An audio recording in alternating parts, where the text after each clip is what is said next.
The knife came out of the sleeve so fast that if Dane Calder had blinked, he would have missed it, and Princess Cassandra Veldoreth would have died in a hallway that smelled of floor wax and old ceremony. He didn't blink.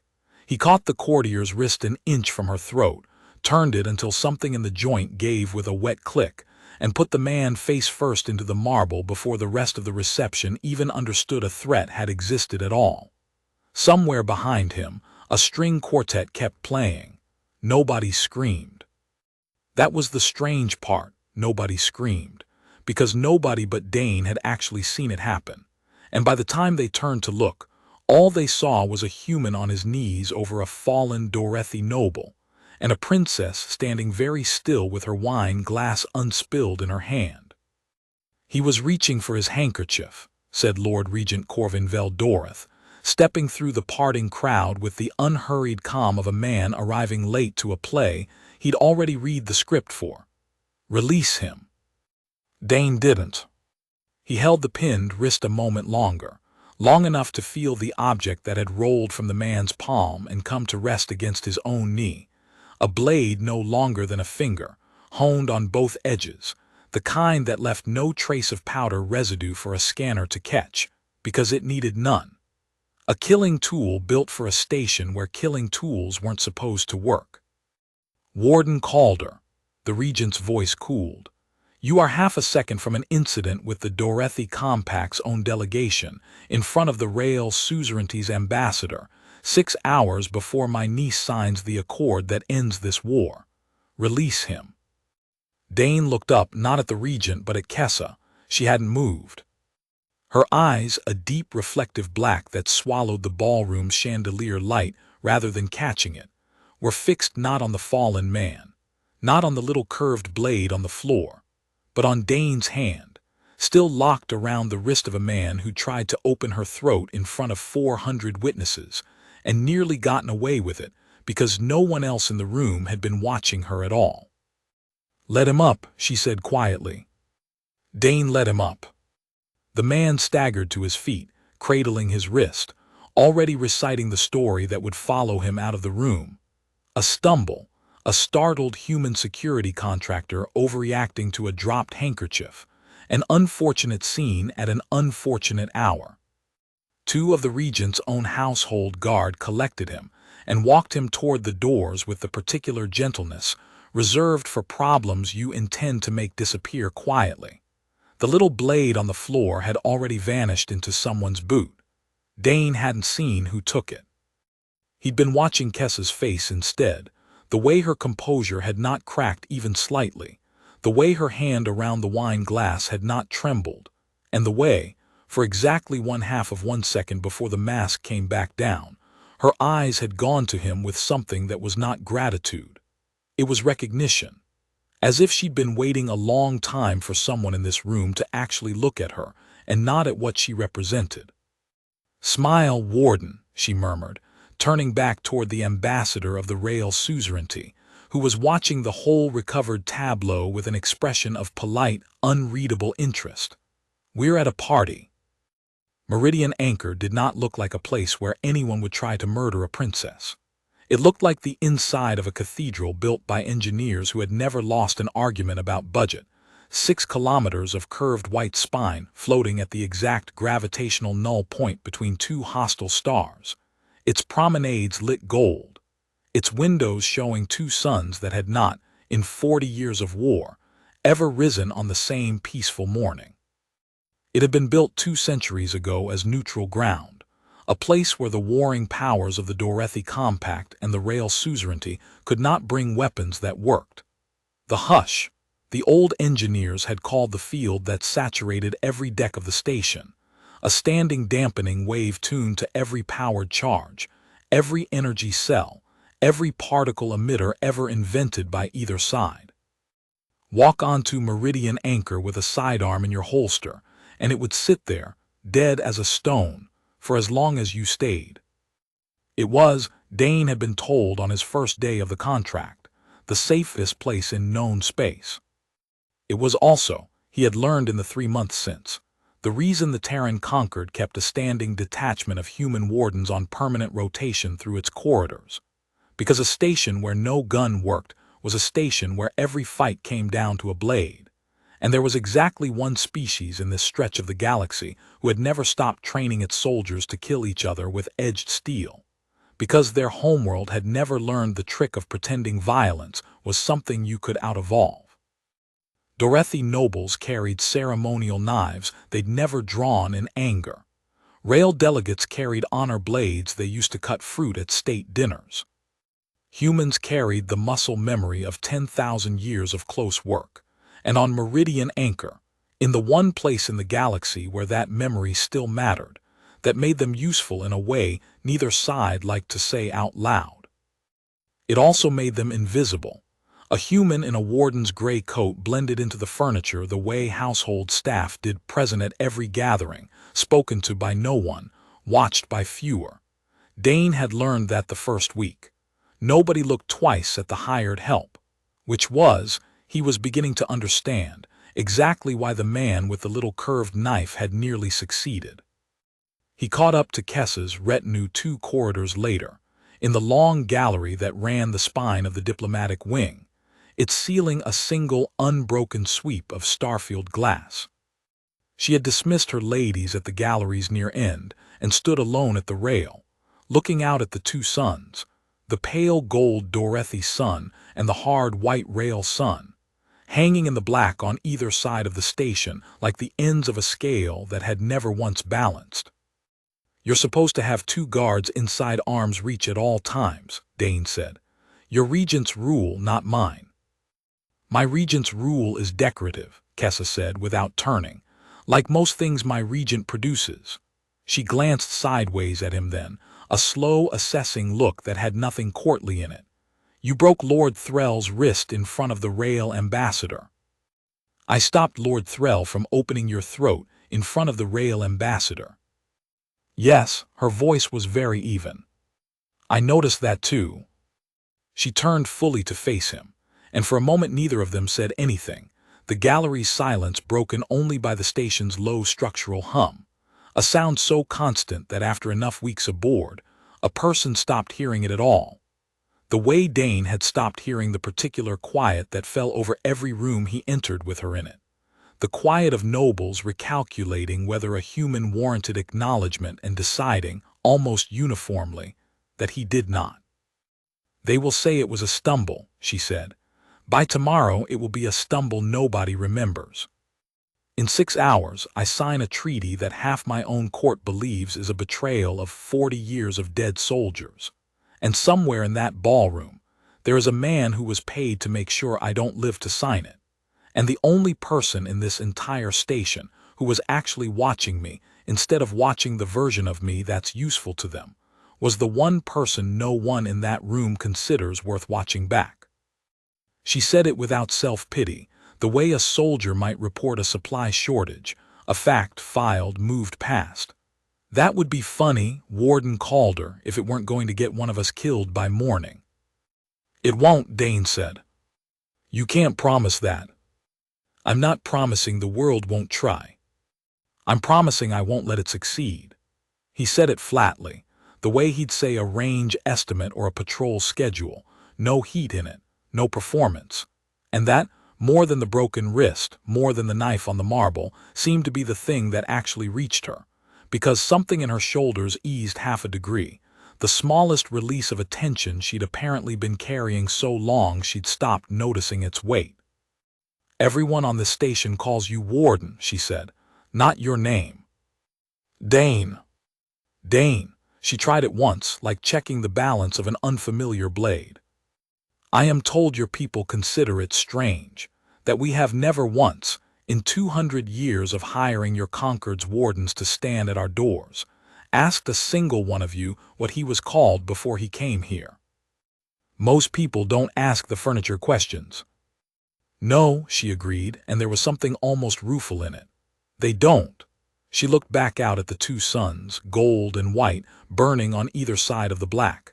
"My uncle believes I am too soft for this treaty. Half my court agrees with him. They call me the peace broken behind hands they think I can't see behind. A princess who would rather sign her name than avenge 40 years of dead soldiers. A coward's peace, they say, bought by a coward's princess. Her jaw tightened just slightly, just enough that Dane, who had spent 3 months learning to read a face built on entirely different musculature than his own, caught it. I am not soft, Warden. I am tired of counting funerals. There is a difference, though no one in that ballroom has ever bothered to learn it. I know the difference, Dane said.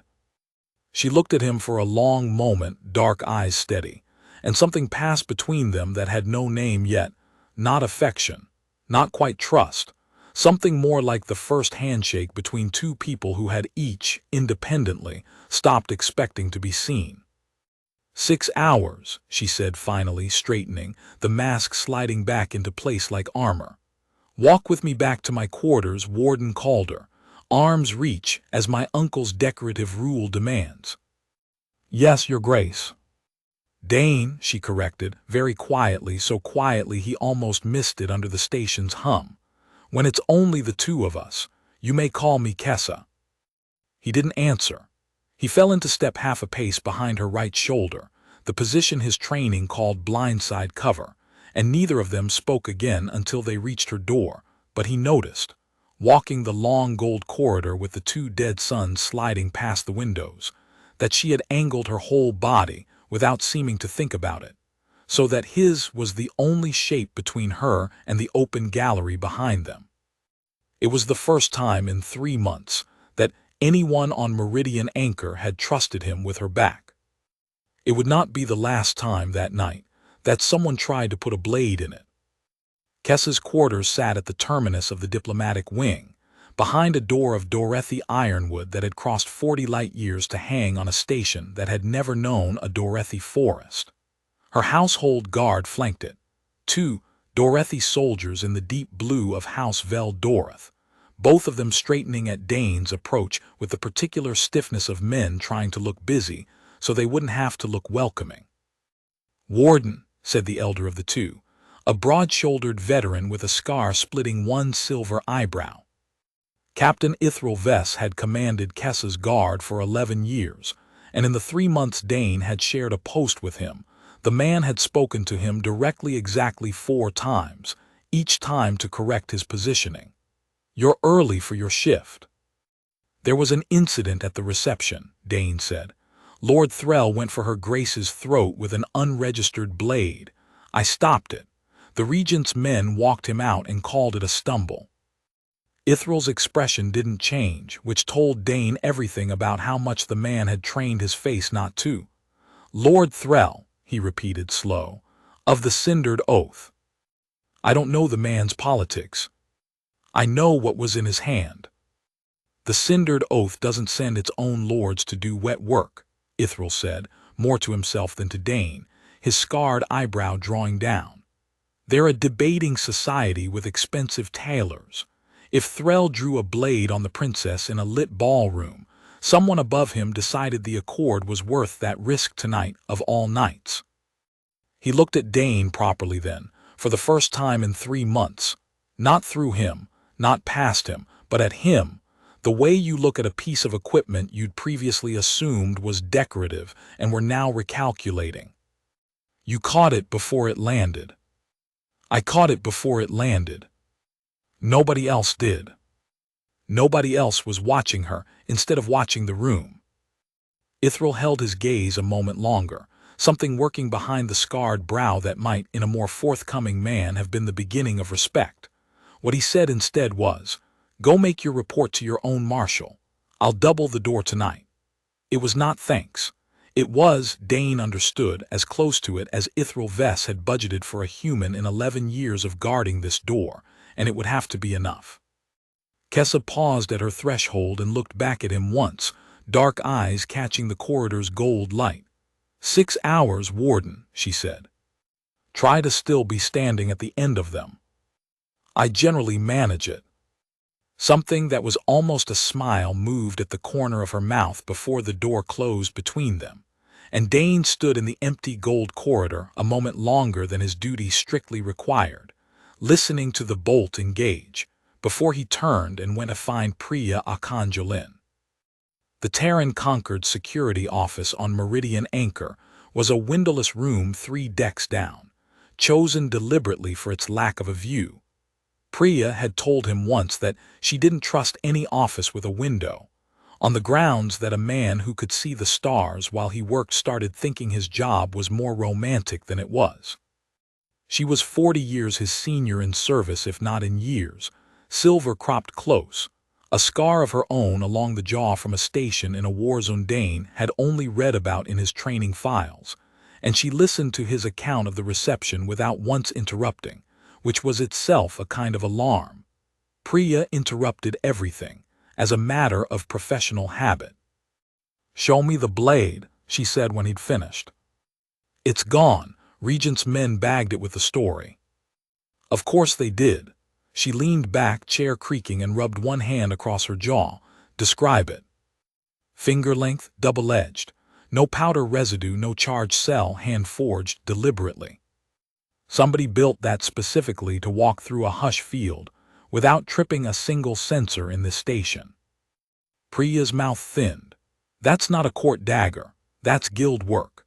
She pulled up a display on her desk, a scrolling list of insignia Dane didn't recognize, sigils, marks, the kind of catalog a security office keeps of every professional killer it's ever had cause to learn about. "There's a guild that operates in the neutral corridors between the compact and the suzerainty, calls itself the Ninth Silence. Nobody's ever proven a contract, because nobody they've ever worked for has lived long enough to be deposed about it, and nobody they've ever killed has left a witness who could describe more than a shape in a doorway. If that's Ninth Silence steel Threll was carrying, then somebody with real money and real patience paid for tonight, and Threll wasn't the trigger. He was a decoy, meant to draw your attention, and the room's attention onto one obvious threat so you'd both miss whoever the actual asset was." Dane felt something cold settle in his chest, the particular stillness that came, in his experience, right before things got worse. Meaning there's a second one already inside. Meaning there was probably a second one in that ballroom the whole time you were putting Lord Threll's face into the marble, and you have no idea what they look like, because Ninth Silence doesn't send the same profile twice. Priya closed the display. "I'll take this to the marshal's office and to compact security both. But I want you to hear the part you're not going to like before I say it to anyone else, because you should hear it from me and not from the regent's mouth in front of a room." "Say it." "Nobody wants to hear it tonight. The Accord signs in," she checked the time, 5 hours and 40 minutes. 40 years of dead soldiers on both sides, and a room full of diplomats who have spent a decade building toward this exact morning. If we go to the regent and say a guild assassin may already be inside the security perimeter, he has two choices. Delay the signing while we sweep the station, which hands every hardliner in both delegations a propaganda victory. See, even the princess's own people don't trust this peace, or he calls it exactly what he called it in that ballroom: a stumble. Because admitting a threat exists means admitting the treaty might not survive the morning, and there are people on both sides of this war who would rather it didn't. You're telling me the regent might bury this on purpose.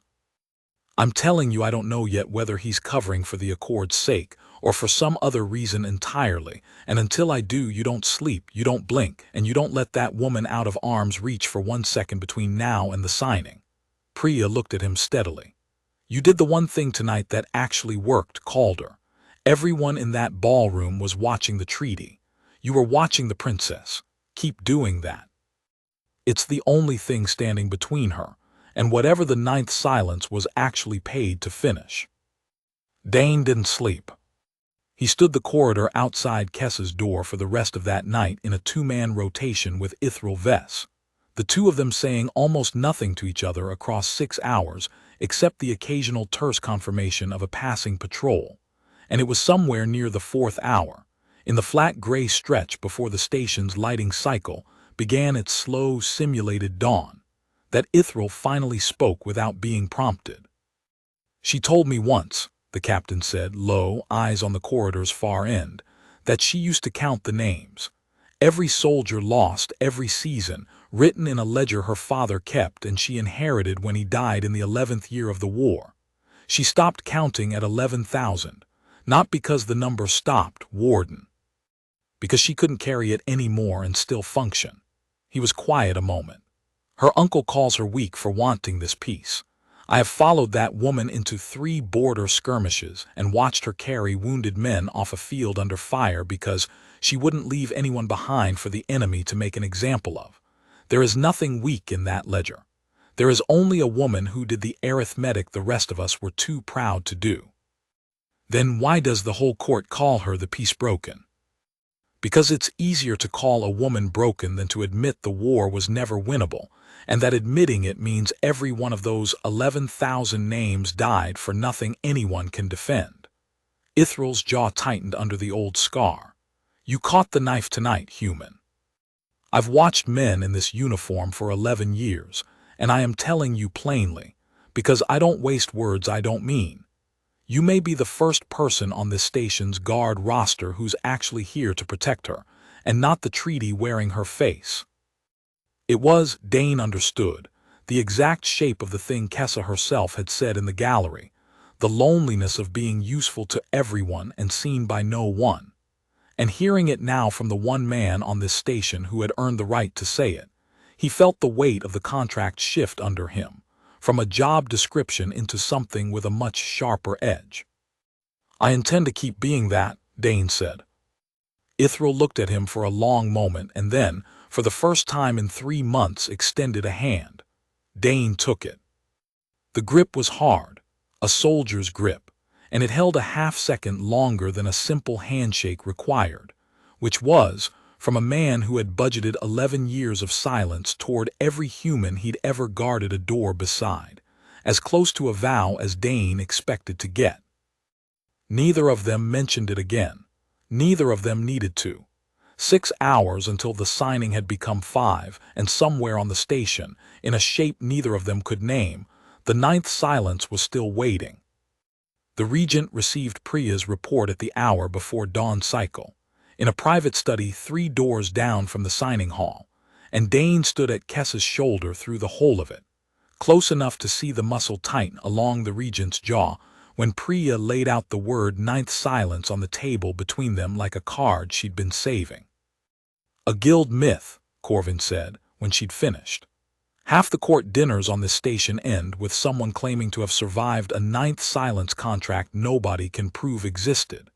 You want me to delay a treaty 40 years in the making on the word of a human security contractor, and a hand-forged knife that is, by your own account, already lost.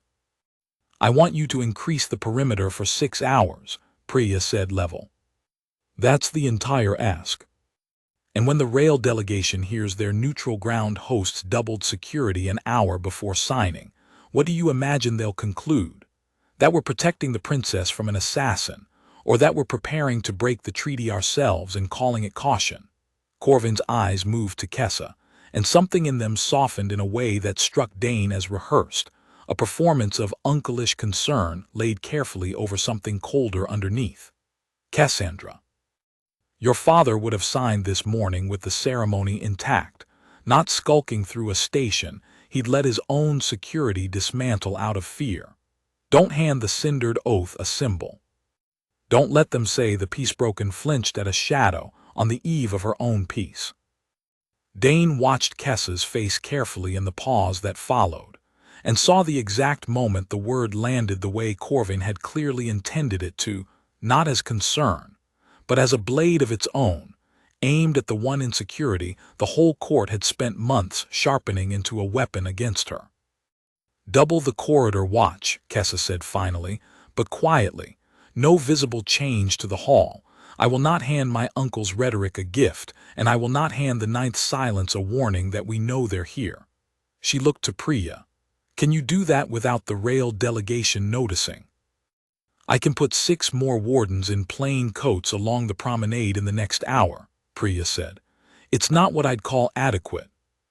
It's what's possible without starting a diplomatic incident before the ink's dry. Then it will have to be enough. Kessa's gaze moved briefly to Dane, and something passed between them that had no need of words, An acknowledgement that 6 wardens in plain coats were not the actual answer, that the actual answer was standing at her shoulder and had been since the ballroom, and that both of them understood it even if the regent, still talking, still performing his careful concern, apparently didn't. The Rail ambassador found Dane alone 20 minutes later, in the anteroom outside the signing hall while Kessa was being fitted into her ceremonial collar by 2 attendants behind a privacy screen. A tall, pale-skinned Rail woman named Second Speaker Oruvantesh, her people's version of nobility marked by a crest of fine bone ridges along the brow instead of Dorothy-pointed ears, her eyes a hard, flat amber that gave away nothing at all. "You're the human who broke Lord Threll's wrist," she said, without preamble, studying him with the frank, unbothered curiosity of someone examining a piece of machinery whose function she hadn't yet determined. "My delegation has spent the night debating whether that was self-defense or theater staged to make the compact's security look vigilant before the cameras arrive for the signing." "It was neither," Dane said. "It was a man with a ninth silence blade half a second from her throat." Something flickered behind the flat amber eyes, real, unrehearsed, the first honest reaction Dane had gotten out of anyone at this court since the reception. "Ninth silence," Oru repeated. "That is not a name my delegation would want attached to tonight's ceremony, Warden. My people have buried as many sons in this war as yours has buried strangers. If someone intends to break this accord with a blade, I promise you it did not originate on my side of the black. Assassination on the eve of signing serves the hardliners in your court far better than it serves anyone in mine. My delegation has more to lose from a broken peace than anyone standing in that hall tonight." She held his gaze a moment longer, then inclined her head, the bone ridges catching the anteroom's light. "For what little the word of a Rail suzerainty diplomat is worth to a Terran contractor, watch your princess's own house before you watch mine." She left before Dane could answer, and he stood alone in the anteroom turning the warning over, weighing it against Ithral's account of 11 years and 11,000 names, against the rehearsed softness in Corvin's eyes, against the plain arithmetic of who actually stood to lose if this treaty succeeded. Not the woman who'd have to explain a broken peace to a war-weary suzerainty, but a regent who had governed the compact as acting sovereign for 11 years in his niece's minority and would. The very hour she signed this accord and came fully into her crown, lose every particle of power he currently held. He filed the thought away and did not like where it led. The signing hall's doors opened at the appointed hour onto a chamber of pale stone and impossibly tall windows, the 2 suns burning gold and white through glass 2 centuries old, a long table set with the treaty scroll between 2 chairs, one for the compact, one for the suzerainty, and a gallery above packed with delegates, press drones, and the particular electric hush of several hundred people who understood they were about to watch history get signed. Kessa walked the center aisle in her ceremonial collar of hammered silver, chin level, dark eyes forward, every inch the composed air the cameras wanted, and Dane fell into step at her right shoulder, in the position Ithral had drilled into him over 3 months of shared posts, close enough to intercept, far enough not to crowd the frame. He counted exits without meaning to. 4 along the gallery's upper tier, 2 behind the dais, the great doors at the aisle's far end already sealing with the low mechanical groan of 2 centuries of ceremony. 6 wardens in plain coats along the promenade outside, Priya had said, and he trusted that number, but 6 wardens outside a sealed hall meant nothing at all about what might already be standing inside it. And somewhere in this chamber, in a shape he still could not name, the second blade Priya had warned him about was waiting for its moment. Kessa reached the table. Across from her, the suzerainty's first speaker, an elder Rail statesman with amber eyes gone milky with age, rose from his own chair, and the 2 of them exchanged the ritual words that Dane's briefing packet had told him would end 40 years of war in less than 90 seconds. And for one held breath, the entire hall seemed to lean forward together, gold light and white light crossing on the pale stone floor between them like the two suns themselves reaching to touch. That was when the lights along the gallery's upper tier died, all 4 exits at once, and the hall went dark enough that for one full second, before anyone screamed, Dane heard nothing at all but the whisper of steel clearing a sheath somewhere above them in the black. Dane moved before his mind had finished the thought, driven by 3 months of drilled instinct and 10,000 years of muscle memory older than any of it. His hand found the hilt at his hip, and the long blade of the Terran Warden core came clear of its sheath with a sound like a held breath finally released, monosteel catching what little starlight the dead suns still threw through the tall windows. He put his body between Kessa and the dais' open center in the same motion, one arm sweeping her down and back behind the heavy stone of the treaty table, and felt rather than saw the first shape drop from the gallery's upper tier into the dark. It landed without a sound. That was the thing Dane would remember after, the detail that told him everything Priya's briefing hadn't managed to convey about what a Ninth Silence asset actually was: not a soldier, not a killer in the way Lord Threll had been a killer, clumsy and desperate, and driven by a knife shoved into an untrained hand. This was a shape trained from birth to move like the absence of a sound, black-wrapped, faceless behind a smooth ceramic mask, and it came at the dais already knowing exactly where the princess had been standing a half-second before Dane moved her. He met it 2 strides short of the table, and the world narrowed to the width of a blade. The assassin's weapon was a curved short sword, single-edged, built for speed over reach, and the first exchange told Dane everything he needed to know about the fight he was actually in. No wasted motion, no telegraph swing, every strike aimed not at him but past him, at the space where Kessa crouched behind the stone, so that every parry Dane threw was also a redirection, a body check, a refusal to let the fight's geometry ever open a lane to her.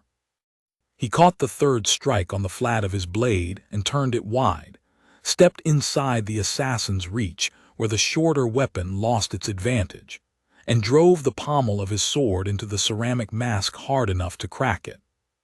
The mask didn't come off, but the shape underneath it staggered, half a step, the first mistake it had made, and Dane didn't waste it. He drove the long blade through the gap the stagger opened, felt it find something that resisted and then didn't, and the shape went down without a sound to match the silence it had arrived in. He didn't have time to feel anything about that. A second shape was already dropping from the gallery, and a third, and somewhere behind him the hall had finally found its voice, screaming now, delegates scrambling for the sealed doors, the suzerainty's first speaker being hauled bodily backward by his own security, while the ancient statesman shouted something in Rail that Dane's translator implant rendered, a half-beat late, as "Get the princess down, get her down." Ithral Vess came over the dais rail from the opposite side with a roar that had nothing quiet in it at all, Dorothy's ceremonial blade already in a 2-handed grip, and put himself against the second shape with the blunt, committed fury of a man who had spent 11 years imagining exactly this moment, and had run out of patience for restraint the instant it finally arrived. Dane didn't watch how that fight went. He had the third shape closing on him, faster than the first, its blade already sweeping low for his legs in a strike meant to put him on the ground where the mass of black-wrapped bodies still dropping from the dark gallery could finish him without a contest. He didn't go down. He turned the low strike wide with a boot to the assassin's wrist that he felt crack even through the armored sole, reversed his own blade in a grip too fast for the shape to track, and opened a line across the thing's chest that ended the fight before it had properly started a second exchange. 4 down, Kessa's voice close behind him, tight and controlled even now, 2 more on the gallery rail. They're not committing, they're covering something. Dane's head came up, and in the flickering half-light of emergency panels finally stuttering to life along the walls, he saw it too, 2 remaining shapes holding position on the upper tier, not descending, weapons not drawn, watching the dais with the patient stillness of men who had already accomplished what they'd actually come to do and were simply confirming it. "They're not here for her," Dane said, understanding arriving a half-second too late to matter. "They're watching to confirm a kill." "Then who?" Kessa started and stopped, because across the hall at the base of the dais steps, the suzerainty's ancient first speaker had gone down, one hand pressed to his own throat, a thin dark line already spreading between his fingers, and his own security was too far, too slow, too busy dragging bodies toward the sealed doors to have seen the fifth blade, the quiet one, the one that hadn't announced itself with a mask or a drop from the gallery at all. A blade that had simply walked up through the panic in the shape of a compact page boy nobody had thought to search, done its work in the chaos everyone else had created, and was already backing toward the shadow of the dais steps with the calm, unhurried economy of a professional finishing a job on schedule. Dane was moving before he'd finished understanding what he was seeing. He crossed the dais in 4 strides, put his blade between the retreating pageboy shape and the nearest exit, and for one held breath, the two of them stood measuring each other across 3 feet of pale stone floor slick with a dying statesman's blood. The shape didn't fight him. It threw something instead, a small dark canister that hit the floor and burst into a cloud of chemical smoke so dense and so fast that Dane's eyes were streaming before he'd finished his next breath. And by the time Priya's wardens finally cut through the sealed doors with a boarding torch and the hall's emergency systems cleared the air, the fifth assassin was gone, vanished into whatever service corridor a page boy's uniform had bought it clearance to use. And the first speaker of the rail suzerainty was dead on the floor of the one room in the galaxy built specifically to make sure no one could ever die in exactly that way. The hall in the ringing silence after looked like the aftermath of a slaughterhouse dressed for a wedding, pale stone streaked dark, the treaty scroll still lying untouched and unsigned on its stand, 4 black-wrapped bodies and one elderly statesman among the wreckage of overturned chairs, and Kessa standing at the center of it in her ceremonial collar, dark eyes wide but dry, staring down at the man who had, 90 seconds earlier, been about to be the second signature on the piece her father had died still hoping for. "They didn't come for me," she said very quietly to no one and everyone. "They came for him." Dane understood it in the same breath she did, the shape of the trap finally visible now that the smoke had cleared enough to see it whole. 5/9 silence assets inside a sealed hall was not the work of a hardline faction hoping to prevent a treaty by killing the princess who'd sign it. It was a much older, much colder kind of murder, the kind that didn't need her dead at all. It only needed the rail suzerainty's own first speaker to die on Dorethi ground, inside a Dorethi-hosted ceremony, at the exact hour the peace was meant to be sealed, and it needed the story that followed to write itself the way every hardliner on both sides of 40 years of war had been praying it would. Not a broken treaty. A murdered ambassador and a princess who couldn't protect a guest in her own house. A war that never had to admit it was over, because the peace had been assassinated before it could be signed.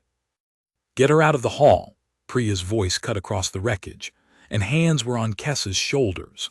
Her own household guard, Ithral bleeding from a shallow cut along one forearm but upright, moving her toward the side door with the brisk urgency of a man who had almost lost her once tonight, and had no intention of testing his luck a second time before breakfast. Kessa didn't move. For one long moment she stood over the dead statesman, and something crossed her face that Dane had not yet seen in 3 months of watching it. Not fear. Not the composed mask she wore for every camera and every court, but a raw, furious grief, the look of a woman doing the 11,000 name arithmetic all over again in real time and finding the number about to climb.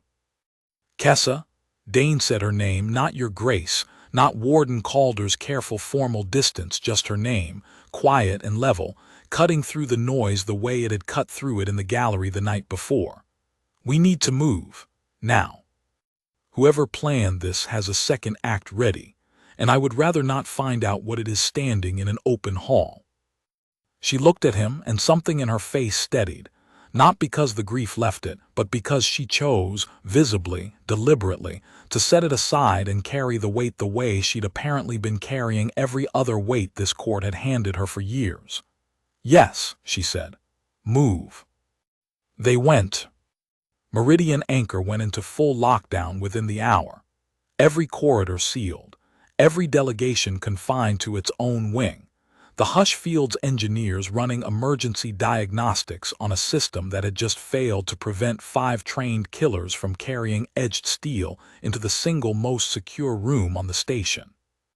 It hadn't failed, Priya explained grimly in the war room 3 decks below the signing hall, because the Hush had never been built to stop a blade. It had been built to stop a gun. Nobody, in 2 centuries of neutral ground treaties, had ever imagined the danger would come from a guild that had spent generations perfecting the one form of violence the station's entire architecture had been designed to permit. "The rail delegation is packing," Priya said, pacing the narrow room with her hands laced behind her back, a habit Dane recognized from every commander he'd ever served under who was working a problem too large to sit still with. "Second speaker Vantesh is holding them for now, but she's got a dead first speaker and a war party back home that's going to be screaming for blood by the time the news reaches their capital. And if she can't hand them something better than a stumble, this treaty is dead whether Kessa signs it or not. Vantesh warned me this morning to watch the princess's own house," Dane said, "before any of this happened." Priya stopped pacing. "Say that again." "Anteroom, before the signing.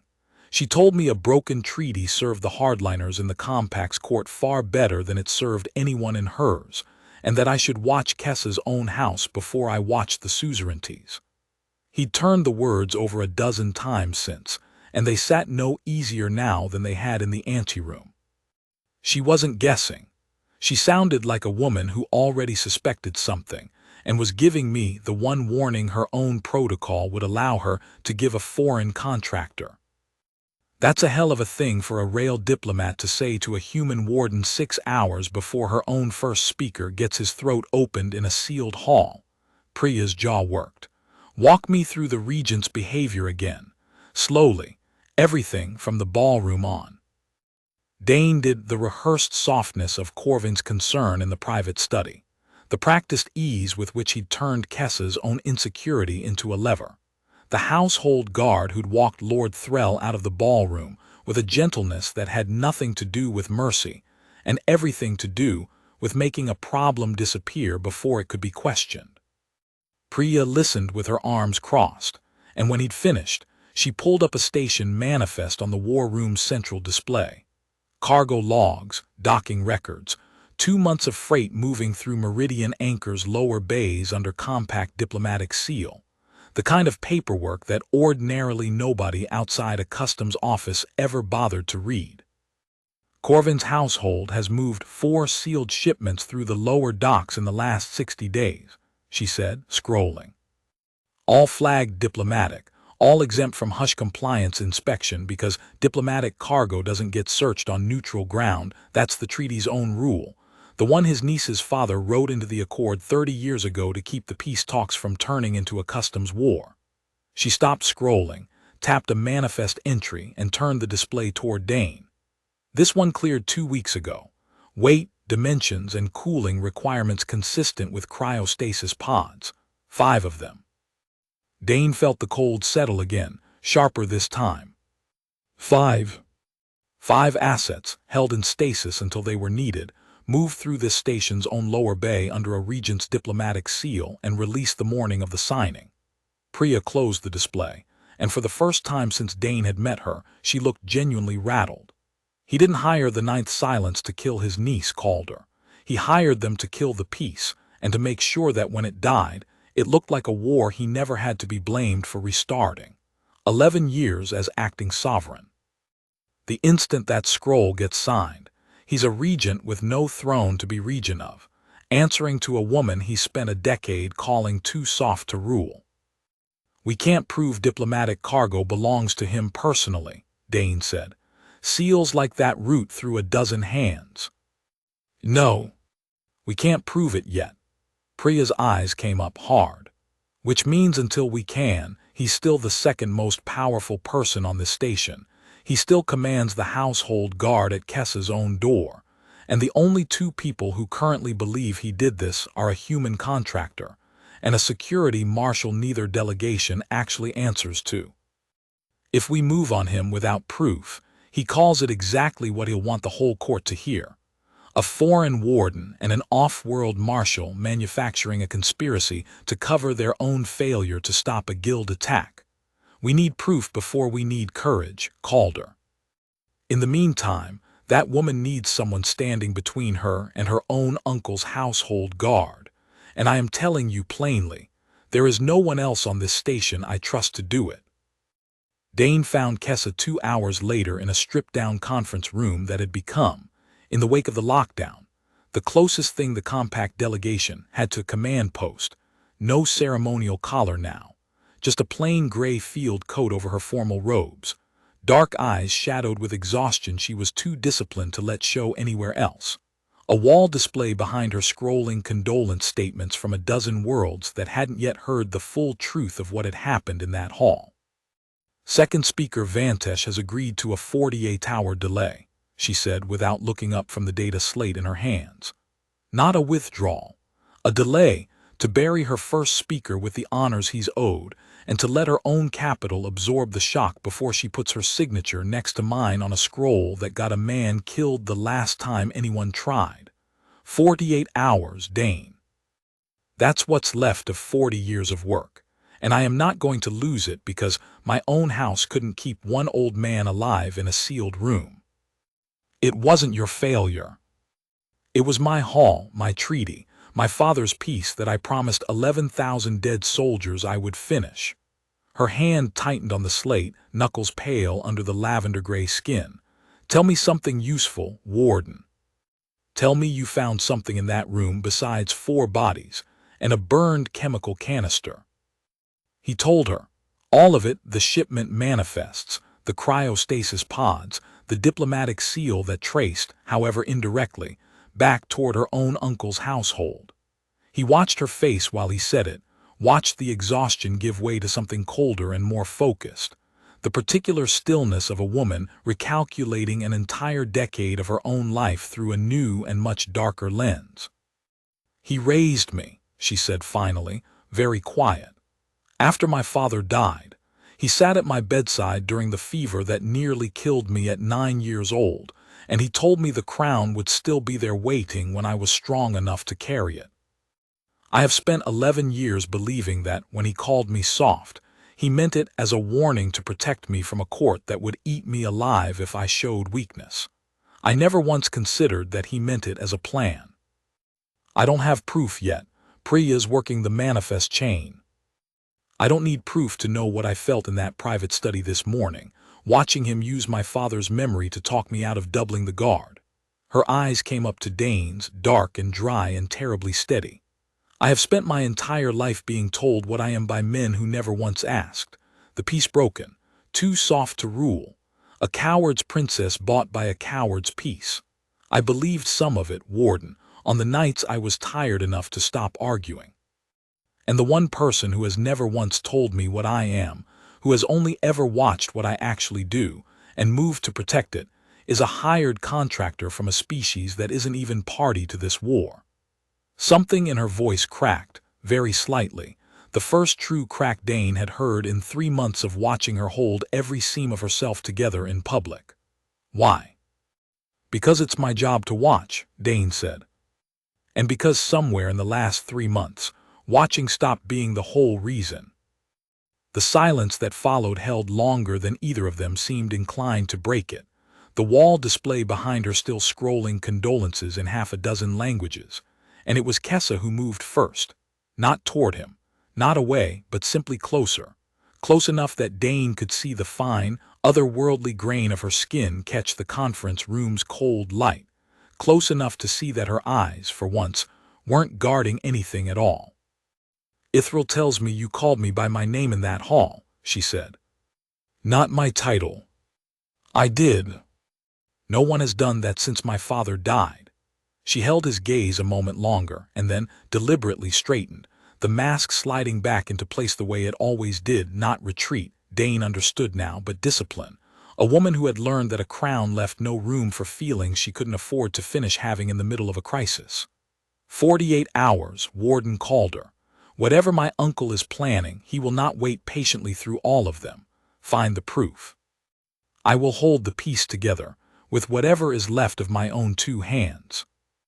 She turned back to the data slate, and Dane understood the audience had ended, and understood too that something between them had shifted its shape entirely in the space of that single unguarded silence. Not yet named, not yet spoken again, but present now in a way it hadn't been before.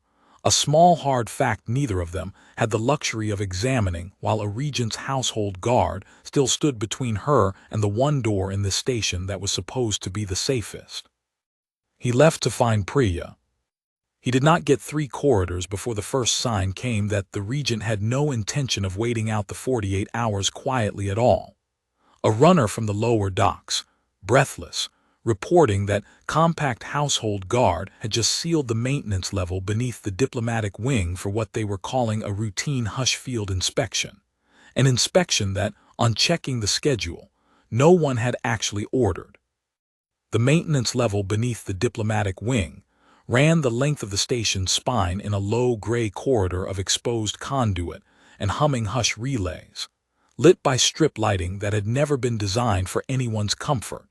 And Dane reached its sealed hatch at a dead run with Ithril half a step behind him, both of them having abandoned every pretense of protocol the instant the runner's report reached them. Routine inspection, Ithril said, reading the hatch's status panel with open contempt. There has not been a routine inspection of this level in 6 months. I approved the last one myself. He keyed his own captain's override into the hatch controls, and the heavy door ground open on a corridor that should have held 2 compact household guards on a scheduled sweep, and instead held 4, all of them turning at the sound of the hatch with the particular guilty stiffness of men caught somewhere they had been told very specifically not to be found. Captain, the senior of the 4, started, already reaching for a story. Lord Regent's orders were clearing the relay. Clearing it of what?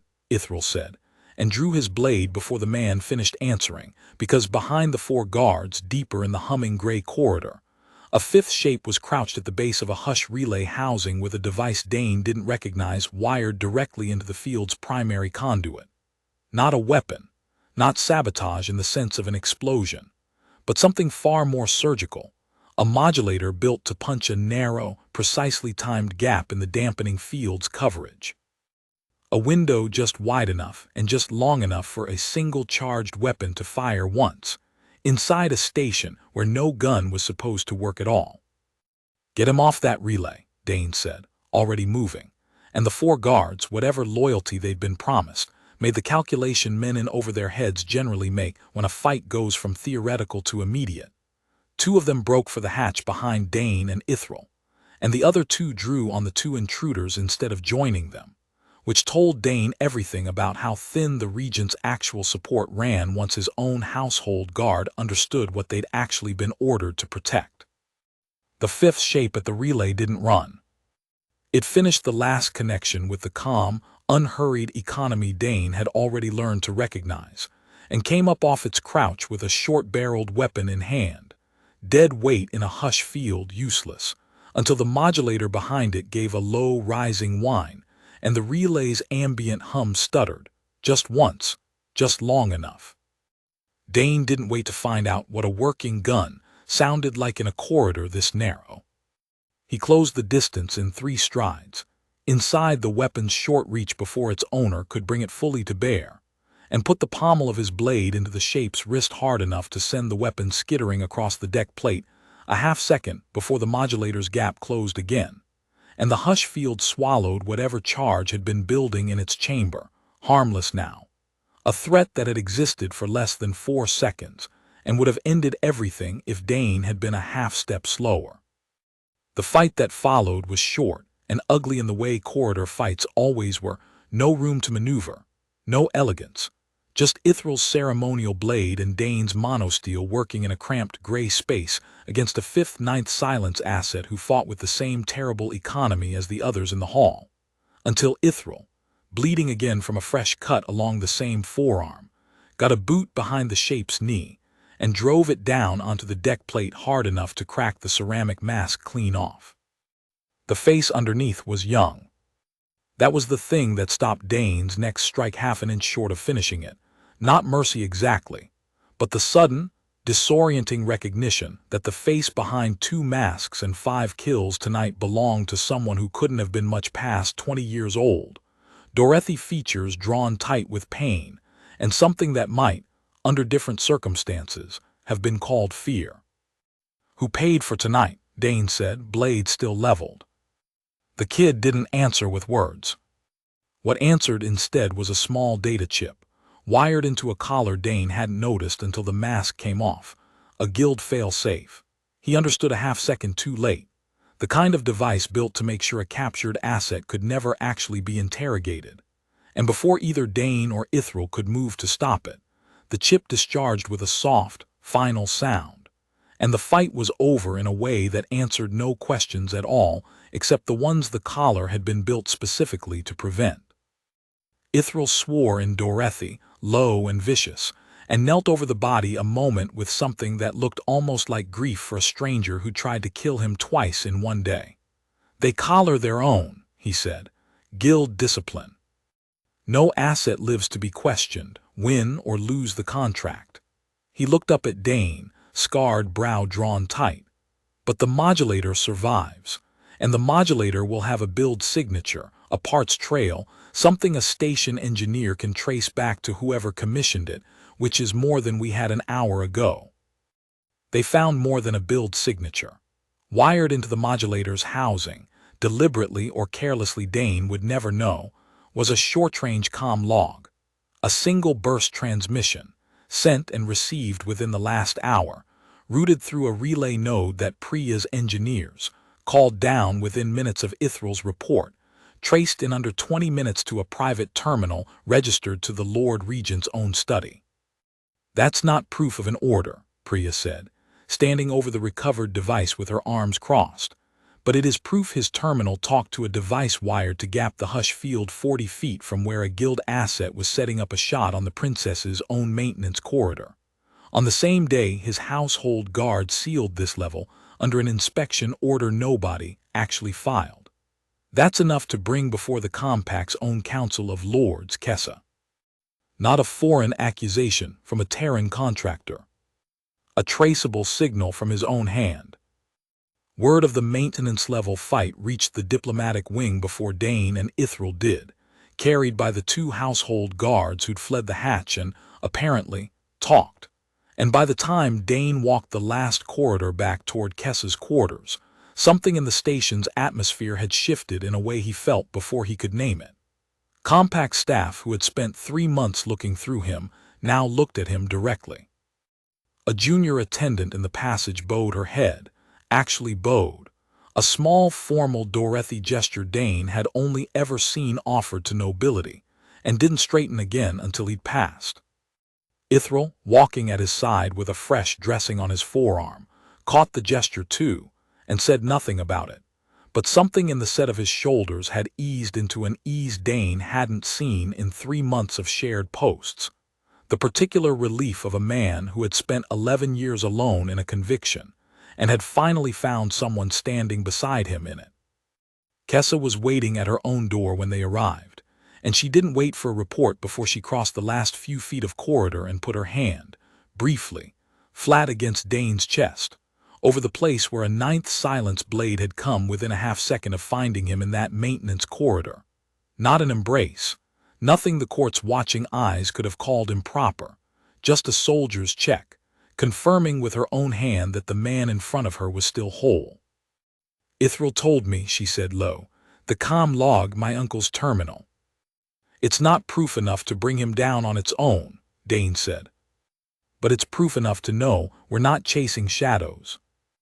"No," something hardened behind her dark eyes, grief and fury both banked down into something colder and far more useful. It is proof enough to know exactly whose door I need to stand outside of next." She stepped back, composure sliding into place like armor donned in a hurry, but her hand found Dane's sleeve for one held second before she let it go entirely. 44 hours left, Warden. My uncle has just shown me he intends to use every one of them. I would very much like it if you were standing beside me for whatever he tries next. I intend to be. Something that was almost a smile crossed her face, brief and tired and entirely real. Then let's go find out what a cornered regent looks like. The Lord Regent's study occupied the highest deck of the compact's wing, a round chamber walled in captured battle standards from 40 years of a war he had governed but never fought, and Corvin Veldoreth received his niece's unannounced arrival with the same unhurried calm he'd worn in every room Dane had watched him occupy. Though this time, Dane noted, the calm took a half-second longer to assemble itself than it had in the ballroom or the private study. A half-second that told its own story to anyone who'd learned to read it. Cassandra. He rose from behind a desk of dark Dorothy wood, spreading his hands in a gesture of open welcome that didn't reach his eyes. You should be resting. The Warden Marshal's people tell me there was an incident on the maintenance level. An incident, Kessa said, traced to a comm terminal in this study. The silence that followed lasted exactly as long as it took Corvin's gaze to move from his niece to Dane, standing a half-pace behind her right shoulder with his hand resting, deliberately visible, on the hilt of a blade that had already killed once today. Something in the Regent's carefully arranged face finally, briefly, slipped. You've been listening to a Terran contractor's speculation, he said, but the warmth had gone out of it, replaced by something flatter and far more careful. A comm relay routed through 100 nodes on this station could be made to appear to originate from any terminal a sufficiently motivated engineer wanted it to appear to originate from. Is that the case you intend to bring before my own Council of Lords niece? A traceable signal and a broken young man's collar bomb, against 11 years of service to your father's memory and your own. I intend to bring exactly that, Kessa said, unless you give me a better one. For a long moment, Corvin said nothing at all, and Dane watched the calculation move behind his eyes with the same clarity he'd have watched an enemy assess a battlefield. Weighing the room, the odds, the thin remaining value of continued denial against whatever else he still had in reserve. Whatever he found on the far side of that calculation settled his shoulders into something Dane recognized immediately, because he'd seen it in a dozen briefing rooms before a dozen operations that had already gone wrong. The posture of a man abandoning a plan that had failed in favor of whatever ugly option remained. 11,000 names, Corvin said quietly, and it took Dane a moment to place the number as the same one Ithril had used, the same ledger Kessa had described in the gallery 2 nights before. You inherited your father's ledger and stopped counting at 11,000 because you couldn't carry the weight, Cassandra. I never stopped counting. I have carried every one of those names for 11 years while you were still learning which fork to use at a state dinner, and I watched this war grind 2 generations of Dorothy soldiers into that ledger, while the Rail suzerainty rebuilt its fleets behind a dozen broken ceasefires, just like the one you're about to sign. You call it peace. I call it surrender wearing a scroll's clothing, and I will not stand at the edge of my brother's grave and watch his daughter hand away everything he died still fighting for, to buy herself a legacy as the princess who finally made the killing stop. He died fighting for an end to it, Kessa said, voice shaking now with something that was no longer composure. Not for it to continue forever under your management, uncle. He died believing peace was possible with an enemy that has never once kept a treaty it wasn't losing, Corvin said. I have spent 11 years protecting this compact from that mistake, and I am not finished protecting it now, whatever a human mercenary's comm trace suggests to a council of lords too tired of war to see what's standing in front of them.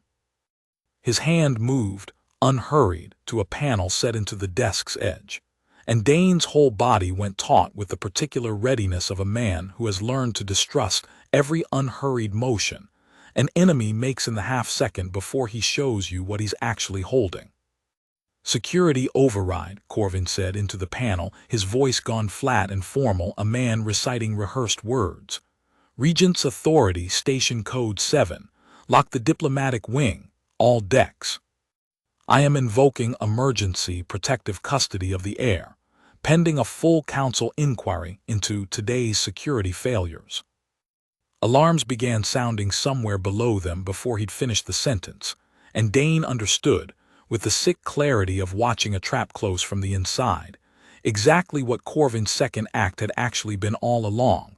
Not another guild assassin in the shadows, but the full, legal, unstoppable weight of his own regency, invoked in the one moment it would do the most damage.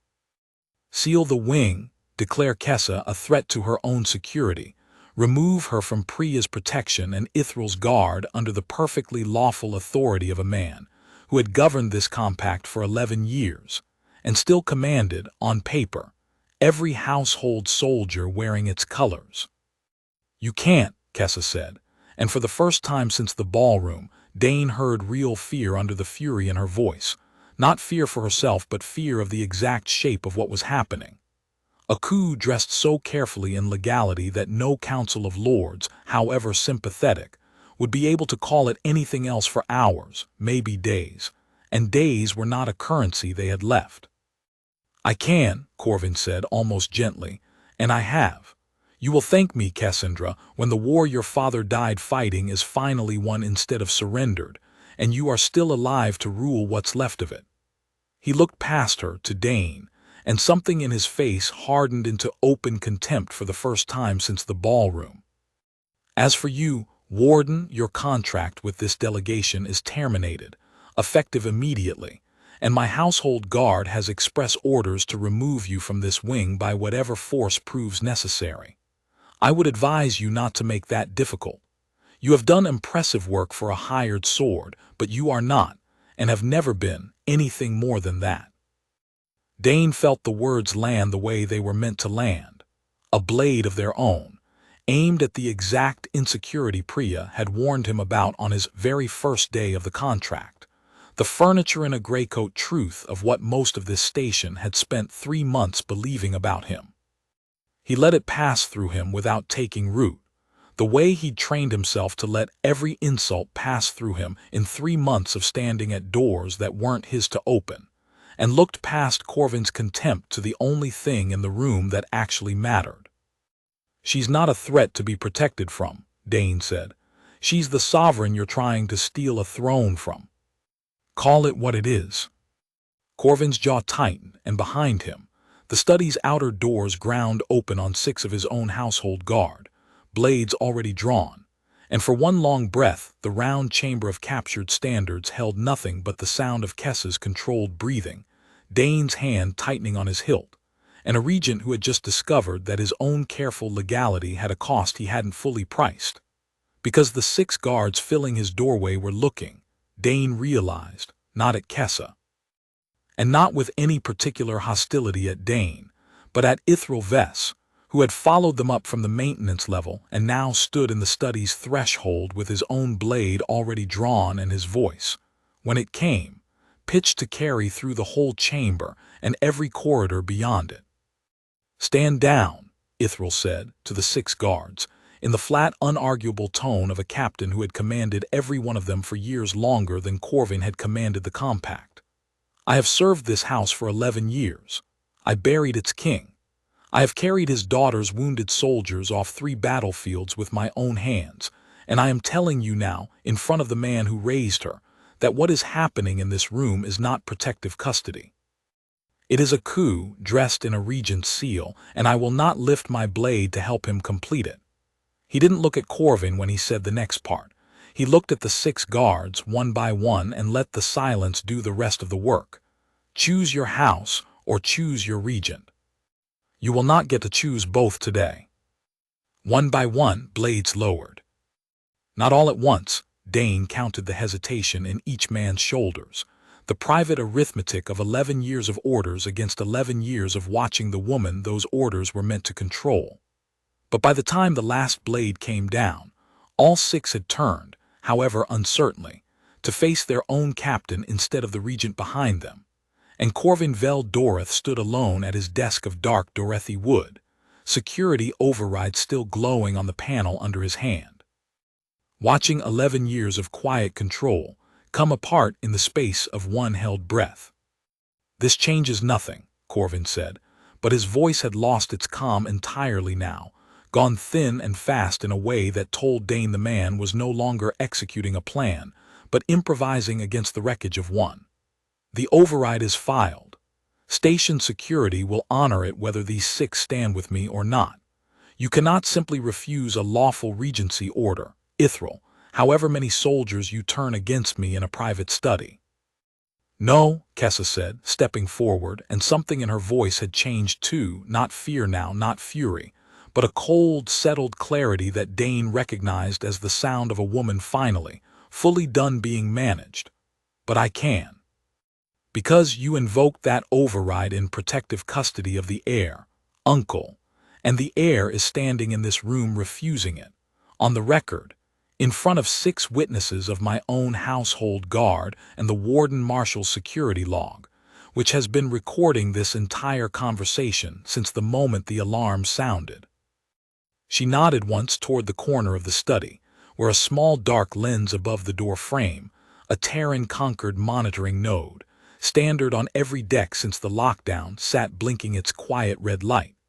"You built your coup on a claim that I was too soft, too broken, too much my father's daughter, and not enough my own woman to survive this war without your management. I have spent 11 years almost believing you. I am done." Her chin came up, dark eyes bright and dry and utterly without mercy. "Take him into custody, Captain Vess, formally and on record. The Council of Lords can sort the rest of it once the treaty is signed, because it is still going to be signed, uncle, in 44 hours, with or without your blessing, and there is nothing left in this study that you can do to stop it." They took him in silence, Ithril's own hands on the binding cuffs, a formality Corvin submitted to with the stiff, hollow dignity of a man who had run out of every other option, and was determined, at least, to lose this last hand without flinching in front of witnesses. It was only at the study's threshold, cuffed and flanked by 2 of the same guards who'd been ready to defend him minutes earlier, that he stopped and turned and looked back at his niece with an expression that had finally, entirely, dropped every rehearsed softness it had ever worn. "You think this ends it," he said.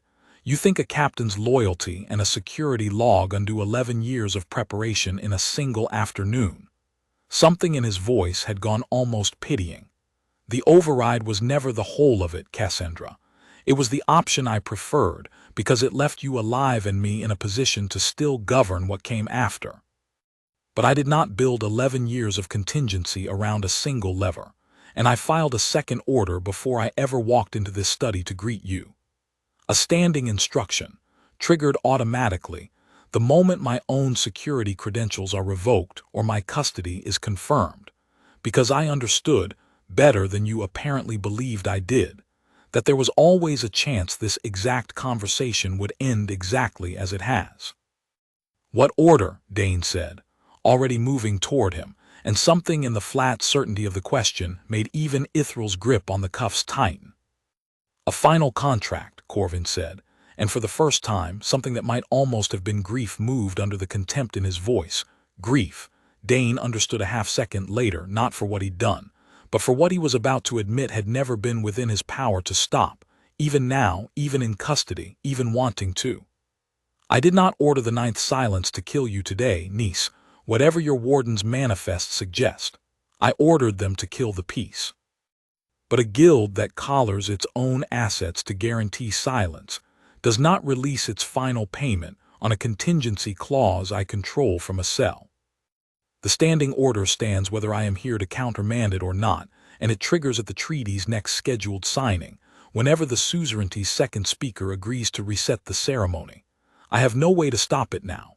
I'm not certain I would, even if I could. He held Kessa's gaze a moment longer, something raw and old, and entirely unguarded finally surfacing behind 11 years of careful management. I am sorry, Cassandra, not for trying. For failing to consider that trying might cost you more than it cost me.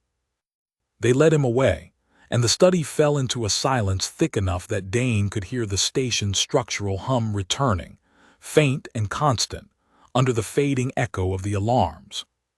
Kessa stood very still at the center of it, dark eyes fixed on the door her uncle had just been marched through, and when she finally spoke, her voice had none of the cold clarity from a moment ago left in it at all. "He raised me," she said again, the same words from the conference room, hollowed out now into something closer to grief than fact. "And he has just told me, in the same breath as an apology, that he cannot stop the thing he set in motion to kill a room full of my own guests."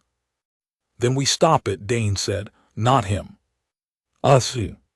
She turned to look at him, and for a moment the composure cracked entirely. Not into tears, Dane noted, some instinct in her apparently too disciplined even now to let itself go that far, but into something rawer, more exhausted, a woman who had spent 2 days absorbing blow after blow and had finally run out of armor to meet the next one with. A standing contract warden. A guild that has already proven it can move 5 trained assets through a sealed hall with a modulator device, engineered specifically to beat this station's own defenses. We have 44 hours less now, and the one man who might have known how to call it off has just told me he can't. Then we don't call it off. Dane stepped closer, close enough that the conference room's cold light caught the fine grain of her skin the way it had 2 nights ago, close enough that when he spoke, his voice carried only as far as she needed to hear it. We change the ground it's fought on. Your uncle built his plan around a station that trusted its own architecture. A hush field everyone assumed made this the safest room in known space, right up until someone proved it wasn't. The Ninth Silence built their contract around a fixed signing, a scheduled hour, a hall they've already scouted once. We stopped giving them a fixed hour. We stopped giving them a hall they've already scouted. And when they come anyway, because a guild collects on standing contracts whether the target moves or not, we make sure it's Ithral's people and my blade waiting for them in a room we chose, instead of the one they did. Something in Kessa's face steadied, watching him, the same slow, assessing look she'd given him in the gallery 2 nights before, except there was nothing guarded in it now at all. "You're proposing I use myself as bait." "I'm proposing you stop letting other people decide the ground you stand on," Dane said. "You've done that your whole life, Kessa. Your uncle deciding what you were capable of, your court deciding what your peace was worth, a treaty scroll deciding what your father's death meant. Choose the room. Choose the hour. Let them walk into a trap built by the woman they were told was too soft to build one." For a long moment she didn't answer, and Dane watched something settle across her features that he recognized, because he'd seen its early shape in the gallery, in the conference room, in the study doorway a few minutes ago when she'd told her own uncle she was done. A woman assembling, piece by piece, the version of herself that 11 years of being managed had never once let finish forming. "Second speaker Vantesh warned you to watch my own house," she said slowly. "She'll want to know it's been dealt with, and she'll want proof this piece is still worth the first speaker she'll have to send to sign it in her predecessor's place. If I go to her now, tonight, with my uncle in custody, and a plan to draw the guild's final contract into ground of our own choosing, instead of waiting passively behind a locked wing for 44 hours hoping their aim misses," she stopped, and something that was almost fierce moved behind the dark eyes. "That is not a soft woman's peace, Warden. That is a queen's. You're not queen yet." "No," Kessa said, and for the first time since the ballroom, something that was unmistakably a smile reached all the way to her eyes. "Not yet."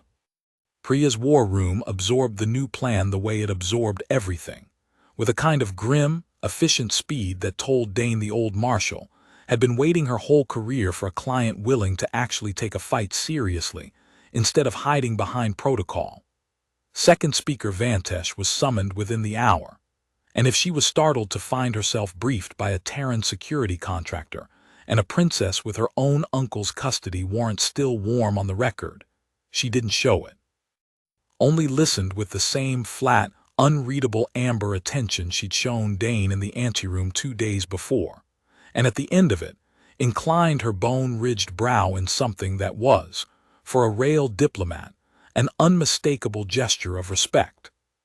My delegation lost a first speaker to this guild's steel, Vantesh said. I will not pretend the idea of using their own contract against them offends me in the slightest. Name your hour, your grace. My people will hold the story of a delay exactly as long as you need them to, and not 1 hour longer, because I, too, am tired of counting names, and I would very much like this to be the last time either of our houses has to. They set the second signing for the following evening, in a chamber neither delegation had ever used for ceremony before, a disused observation deck on the station's outer ring, chosen deliberately for its single approach corridor, its lack of a gallery for anyone to drop from, and its proximity to a service conduit that Ithral's household guard, working through the night with Priya's engineers. Quietly seated with enough concealed wardens and compact soldiers to turn the single approach into exactly the kind of trap Dane had promised. A room the Ninth Silence would walk into believing they'd scouted, and find, too late, they hadn't scouted at all. Dane found Kessa alone on that same observation deck a few hours before the appointed time, standing at the deck's long curved window with the 2 suns, gold and white, Dorothy and Rail, still burning on either side of the black exactly as they had the first night he'd found her at the gallery rail, reflected in eyes that had not, in 2 days of grief and fury and cold clarity, once let themselves fully rest. You should sleep, he said. So should you. She didn't turn from the window. Tomorrow one of 2 things happens, Warden. Either this guild's last contract dies in a room I chose, and I sign a peace that finally means something, or it doesn't, and 40 years of dead soldiers get a second princess to add to the ledger before this war is done killing us. She was quiet a moment, watching the suns. I keep thinking of the gallery, the first night. You told me you weren't promising the world wouldn't try to kill me, only that you wouldn't let it succeed. I remember. Do you still believe that? After everything my own uncle has proven the world is capable of trying. Dane crossed the deck to stand beside her at the rail, close enough that their shoulders nearly touched, close enough to see the small, exhausted tremor she was working hard to keep out of her hands. I believe it more than I did the first night, he said. Because the first night I didn't know what I was protecting yet. I knew a title, a treaty, a job. I know what I'm protecting now. She turned to look at him then, dark eyes catching the last of the 2 suns' light, and for a long moment neither of them said anything at all. The observation deck's silence held only the station's low constant hum, and the sound, somewhere far below, of soldiers quietly finishing the last preparations for a trap built to catch a guild that had already killed once and meant, before tomorrow's hour was through, to finish the job it had been paid for. Whatever happens tomorrow, Kessa said finally, I want you to know I saw you first, Dane Calder, before the crown needed you. Before the treaty needed you. I saw a man standing at a door nobody else in 3 months had bothered to look at twice, and I chose that first night to look anyway. She held his gaze, steady, unguarded, dry-eyed, and entirely certain. That is not a decision I intend to unmake, whatever tomorrow costs either of us.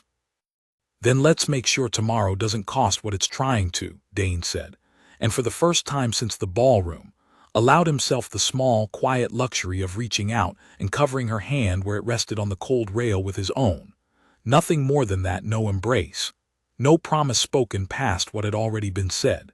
Just 2 hands, human and Dorothy, resting together against a window full of 2 dying suns. And it was, Dane understood, worth more than every unsaid thing either of them had carried through 2 days of blades and betrayal to finally arrive at.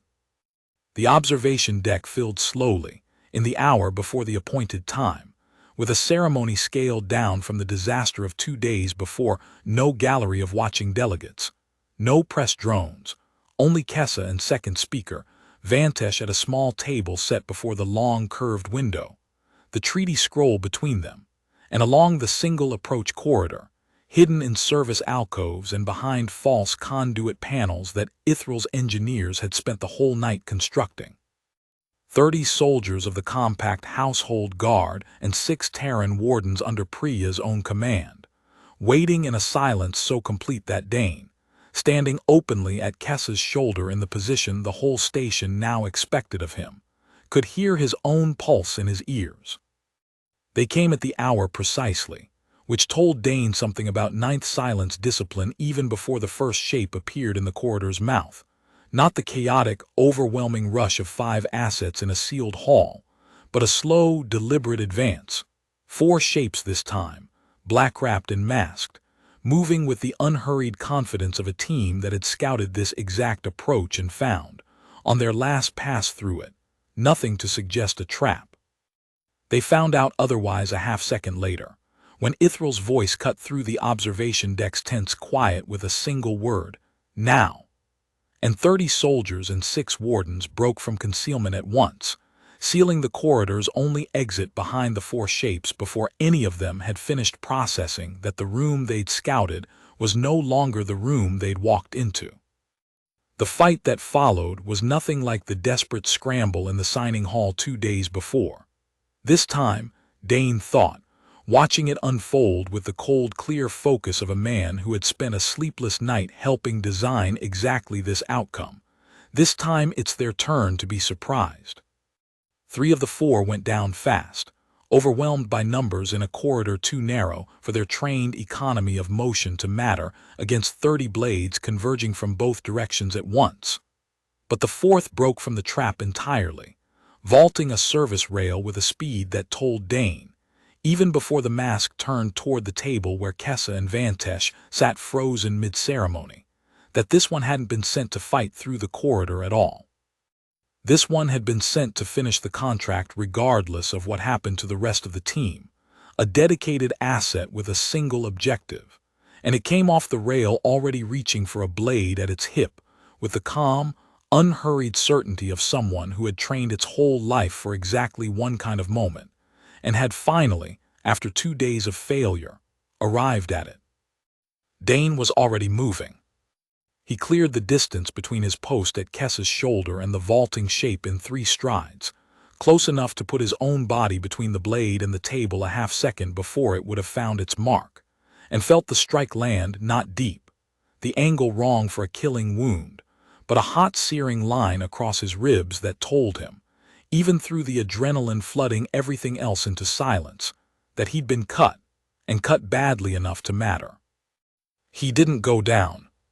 He turned the follow-up strike wide with his own blade, drove forward inside the assassins, reached the way he had 2 days before in the signing hall, and this time there was no gallery of witnesses to fight past, no chaos to navigate, just one trained shape and one furious, bleeding human in a narrow space. And Dane fought it the way Ithral had drilled into him across 3 months of shared posts, close, economical, no wasted motion.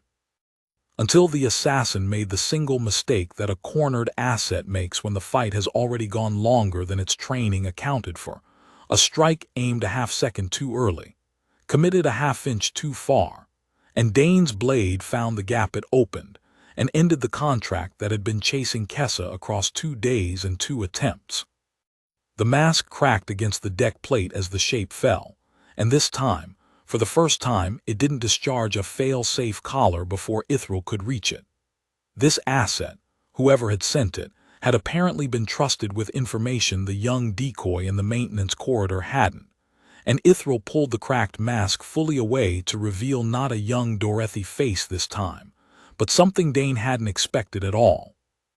An older woman, human, gray-haired, her features marked with the particular hard weathering of a life spent entirely outside any single nation's law. "Terran," Priya said, arriving at a run with 2 wardens behind her, staring down at the unmasked face with an expression Dane had never seen her wear before, something between recognition and old grief. "I know her. Or knew of her. Ex-conquered special operations, dishonorably discharged 11 years ago for a contract violation nobody ever fully explained. I always wondered where people like that went when the conquered stopped wanting them." She crouched beside the body, checking for a fail-safe collar Ithral hadn't found, and came up with something else instead, a data slate, undamaged, tucked into a hidden pocket along the dead woman's forearm, the kind of insurance a professional keeps when she no longer trusts the discretion of whoever's paying her. Guild assets don't usually carry proof of their own contracts, Calder, which makes me think this one wasn't planning to die today at all. She was planning to collect, and to make very sure whoever hired her paid the full amount, whatever it took to prove the debt. The data slate, decrypted within the hour in Priya's war room, told the last piece of the story neither Dane nor Kessa had let themselves fully consider, that Corvin's standing order had not, in fact, been the Guild's only client on this contract.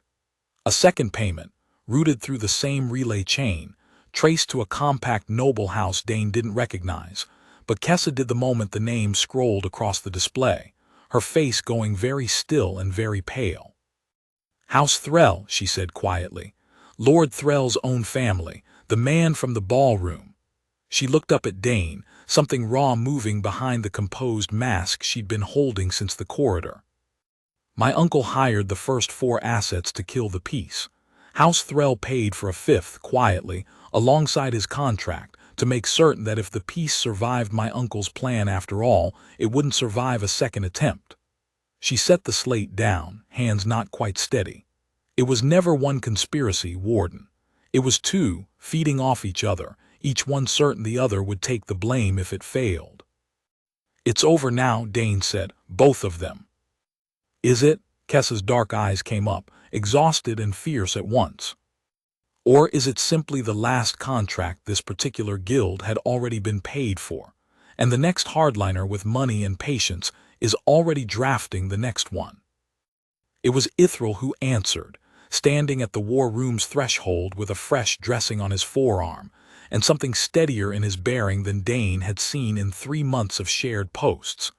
"Then we will meet the next one the way we met this one," the captain said. "Not alone, and not unwarned, and not led by a man who mistook cruelty for love of his own house.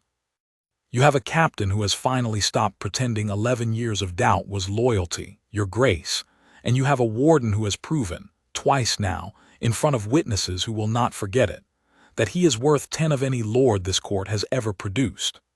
He looked at Dane and inclined his head, not the stiff correction of 3 months ago, but something else entirely, an old soldier's genuine respect, freely given.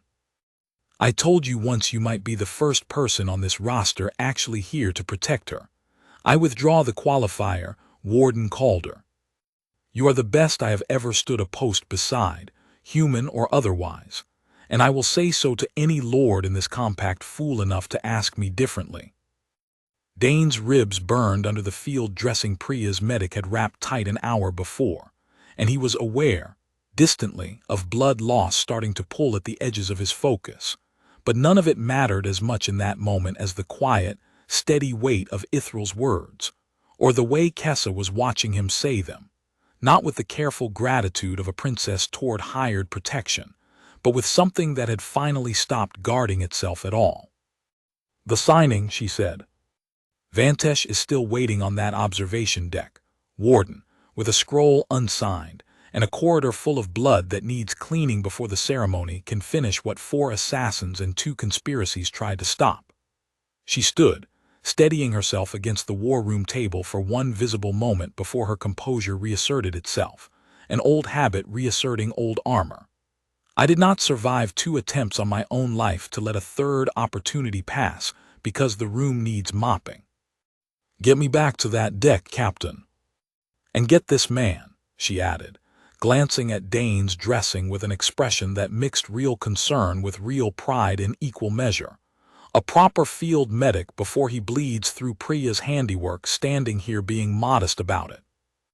By the time they returned to the observation deck, Priya's wardens had cleared the last of the corridor, the deck plates scrubbed of what the fight had left behind, and second speaker Vantesh still sat at the small table before the long curved window exactly where they'd left her, upright and composed, the treaty scroll untouched in front of her, amber eyes steady on the door through which Kessa now walked with a fresh dressing hidden under her collar and blood, not her own, still faintly staining the hem of her robe.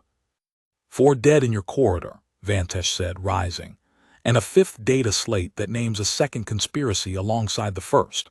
My delegation has been listening to Marshal Akanjalin's reports all evening, Your Grace. I confess I expected, when I agreed to this second attempt, that I might be signing a treaty in a room that had just watched its architect fail a second time. Something eased in the ambassador's flat amber gaze, the first full warmth Dane had seen there in 3 days. Instead, I find a princess whose own household guard turned against a regent's coup to protect her, and a Terran contractor who has now personally ended 2 separate professional attempts on her life inside 72 hours. My capital did not send me here to admire compact security theater, Your Grace. But I find myself, against every instinct 11 years of war trained into me, admiring it anyway. It wasn't theater, Kessa said. It was the truth about who I actually am, finally allowed to be visible instead of managed by men who found it more useful to keep me small. She crossed to the table, and did not sit immediately, looking instead out at the 2 suns one last time, gold and white, Dorothy and Rael, still burning exactly as they had every night of this war and every night before it. My father used to say a peace worth signing had to survive being tested, or it was never a peace at all, only a pause dressed in a scroll's clothing. I did not choose this test, second speaker.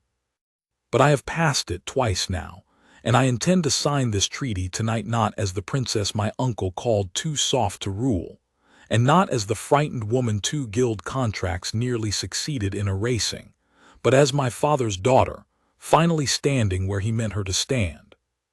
She sat, Vantesh sat across from her.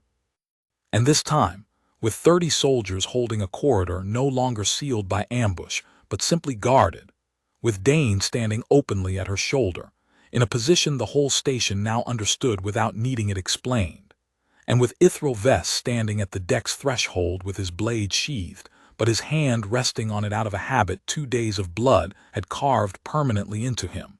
Princess Cassandra Vel Doroth signed her name to the Meridian Accord. And second speaker, Oru Vantesh signed hers beneath it, and 40 years of war between the Dorothy Compact and the Rael suzerainty ended in a small disused observation deck that had never, until that night, held a single moment of ceremony in its 2 centuries of quiet service, to a station built to keep the peace it had almost failed to keep. Nobody cheered. There was no gallery to cheer, no press drones to capture the moment for the 12 worlds waiting to hear it had happened at all.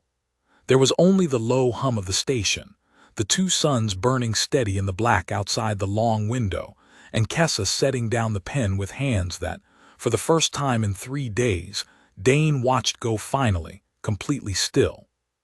The Council of Lords convened 4 days later, in the same signing hall where the first attempt had failed, its pale stone floor scrubbed clean of every trace of what had happened there, its tall windows letting in the gold and white light of both suns at once in the particular alignment.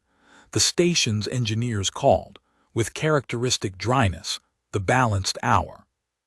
Corvin Vel Doroth stood before that council in the plain gray of a prisoner rather than the ceremonial finery of a regent, and Dane watched from his post at Kessa's shoulder as the lords who had spent 11 years deferring to the man's judgment now listened, in cold and total silence, to a warden marshal's evidence chain, and a captain's sworn account, and a security log's unbroken recording of a study door closing on a coup that had very nearly succeeded. They did not execute him. Dane had half expected it, in a court built on the same warrior traditions that had put a blade in his own hand 3 months ago. But Kessa, when the council turned to her for the sentence her rank entitled her to pronounce, spoke instead of exile. A lifetime confined to a border monastery, 2 systems distant, stripped of every title and every household soldier's loyalty, permitted to live out whatever years remained to him in the company of his own conscience and nothing else. "He raised me," she said to the assembled lords, in a voice that carried the length of the hall without needing to be raised. "He sat at my bedside through a fever that nearly killed me at 9 years old, and told me the crown would still be there when I was strong enough to carry it. I do not forgive what he did with the 11 years that followed, but I will not become, in punishing him, the kind of ruler who answers betrayal with the same cruelty that produced it. Let him live long enough to understand what he tried to take from me, and from every soldier whose name is written in a ledger I have never stopped carrying, whatever he believed about my strength to bear its weight." It was, Dane thought, watching her stand alone before a hall of lords who had spent years calling her the peace broken, and now looked at her with an expression that had no mockery left in it anywhere, exactly the kind of mercy that only a woman who had counted every one of those 11,000 names herself could have chosen to offer, not softness. Discipline. The same arithmetic Ithral had described in a dark corridor 3 nights before, finally spoken aloud in front of the entire court that had refused, for years, to learn the difference. It was Ithral who moved first when the council's business concluded, crossing the hall's pale stone floor to stand before Dane in front of every lord still seated in the gallery above, and drew his own blade, not in threat, but in the slow, deliberate ceremony of a captain formally surrendering a claim to sole command of a household guard he had led for 11 years. "Lords of the Compact," Ithral said, his voice carrying easily to every corner of the hall that had, 4 days ago, nearly become a murder scene twice over. "I have served this house since before the princess who now rules it could walk unassisted. I buried her father. I have bled for her 3 times on foreign soil and once in this very hall. I ask this court to witness what I am about to say, because I do not say it lightly, and I will not say it twice." He turned and inclined his blade, hilt first, toward Dane, a gesture Dane didn't recognize by name but understood immediately by instinct, the universal shape of one soldier offering another the only currency that had ever meant anything between them. This human stood alone against 5 trained killers in a sealed hall, while every lord in this gallery ran for the doors. He stood a second time in a corridor built to trap him and did not flinch. He bled twice for a woman half this court spent years calling too soft to be worth the effort, and he never once asked what she could offer him in return, beyond the chance to keep doing it. "I have followed captains of my own blood who earned less respect in a lifetime than this man has earned from me in 3 months. I name him Warden of the Compact in more than contract now, Your Grace, if the honor is yours to give, and I will kneel to confirm it, in front of every lord who ever looked through him, if that is what it takes for this court to finally see what I have seen." And then, before Dane could find a single word to answer any of it, Ithral Vess, captain of the Royal Household Guard, 11 years unbroken in service, a man who had shaken Dane's hand once in a dark corridor and called it the closest thing to a vow he had left to give, went down on one knee on the pale stone floor of the signing hall, blade still extended, and did not rise again until Cassandra Vel Dorith, standing at the center of a court that had finally, entirely, stopped pretending it hadn't seen what stood in front of it all along, said the words that would follow Dane Calder for the rest of his life on that station, and every station after it. "Rise, Captain," she said. Then, turning to the gallery, to every lord who had ever called her broken, and every lord who had ever looked through the human standing at her shoulder as though he were furniture in a gray coat, she said the rest of it in a voice that did not shake at all. "Kneel, if you would keep your seats in this court, not to a contract, to the man who kept his oath when every one of you was busy running for a door." One by one, the lords of the gallery rose from their seats and knelt. The formal proceedings took another hour after that, the council's clerks recording Ithral's declaration into the permanent charter of the Compact's household guard, the lords who had knelt rising one at a time, to offer the particular stiff, unpracticed courtesy of men and women who had spent a lifetime not needing to learn how to address a human as an equal, and were discovering, in real time, that the skill was less complicated than they'd assumed it would be. Dane stood through all of it with his ribs still aching under a fresh dressing, and his mind only half present, the rest of it caught somewhere in the strange vertigo of being seen, finally and completely, by a room that had spent 3 months looking straight through him. House Threll's reckoning came 2 weeks later, quieter than Corvin's, because a single lord's family conspiracy carried less weight before the council than a regent's attempted coup. But no less final, stripped titles, confiscated estates, the family name struck from every household register the compact kept, and the lord himself, the man whose wrist Dane had broken in a ballroom that felt in memory like it belonged to some earlier and much more innocent version of the last 2 weeks. Sentenced to the same border monastery where his co-conspirator now lived out his own long exile, close enough that the 2 men who had each, independently and in secret, tried to end a peace neither of them had the courage to openly oppose, would spend the rest of their lives within sight of each other's failure. The 9th silence itself proved harder to close a book on. Priya spent the following month running down the guild's relay chains with the grim, patient thoroughness of a woman who had learned long ago that a professional killing organization rarely died from a single lost contract, only retreated deeper into the shadows it had always operated from. But the standing order that had authorized the assault on the observation deck was, by every trace her engineers could follow, the last one active against the compact's crown, and in the weeks after. Meridian Anchor's neutral ground treaty offices quietly began the long, unglamorous work of closing the loopholes a 2-century-old peace agreement had never anticipated a guild exploiting. Diplomatic cargo, now subject to hush compliance inspection, regardless of seal.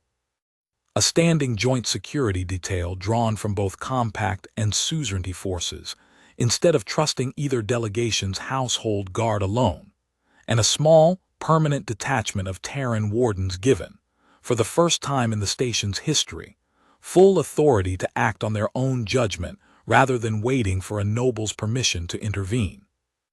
Dane found Kessa on the same observation deck 3 weeks after the signing, standing at the same long curved window, though this time the deck had been quietly refitted with a modest ceremonial rail and 2 chairs, the small unglamorous chamber where a peace had nearly died now becoming, by her own quiet decree, the place she came when she needed to think without an audience. She didn't turn when he entered. She'd learned his footstep months ago, the particular economy of a man trained never to announce himself until he chose to. "Council business concluded an hour ago," she said. "My coronation is set for the turn of the season. Full sovereign authority, no regent, no shadow of my uncle's hand left anywhere in the charter." She was quiet a moment, watching the 2 sons.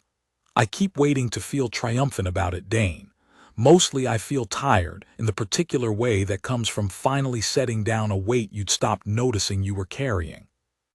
"That's not a failure of the victory," Dane said, crossing to stand beside her. "That's what it actually feels like when a fight that's been going on longer than you can remember finally ends. I've felt it before. It doesn't mean anything except that you're finally allowed to rest." She turned to look at him then, dark eyes catching the last gold light of her own sun through the long window, and something in her expression had none of the careful court mask left in it at all. Not the composed air, not the grieving niece, not even the cold, clear commander who'd faced down her own uncle's coup 3 weeks ago, but simply a woman, tired and whole and entirely present, looking at the one person on this station who had never once asked her to be anything other than exactly that. "My uncle told me once, the night before the first signing, that I would thank him someday for protecting me from my own softness," she said. "I have thought about that a great deal these last 3 weeks," Warden called her. "He was wrong about almost everything, but he was right that I needed protecting. He simply never understood that the softness he meant to guard me against was never a weakness at all. It was the only part of me that ever recognized who was actually worth trusting.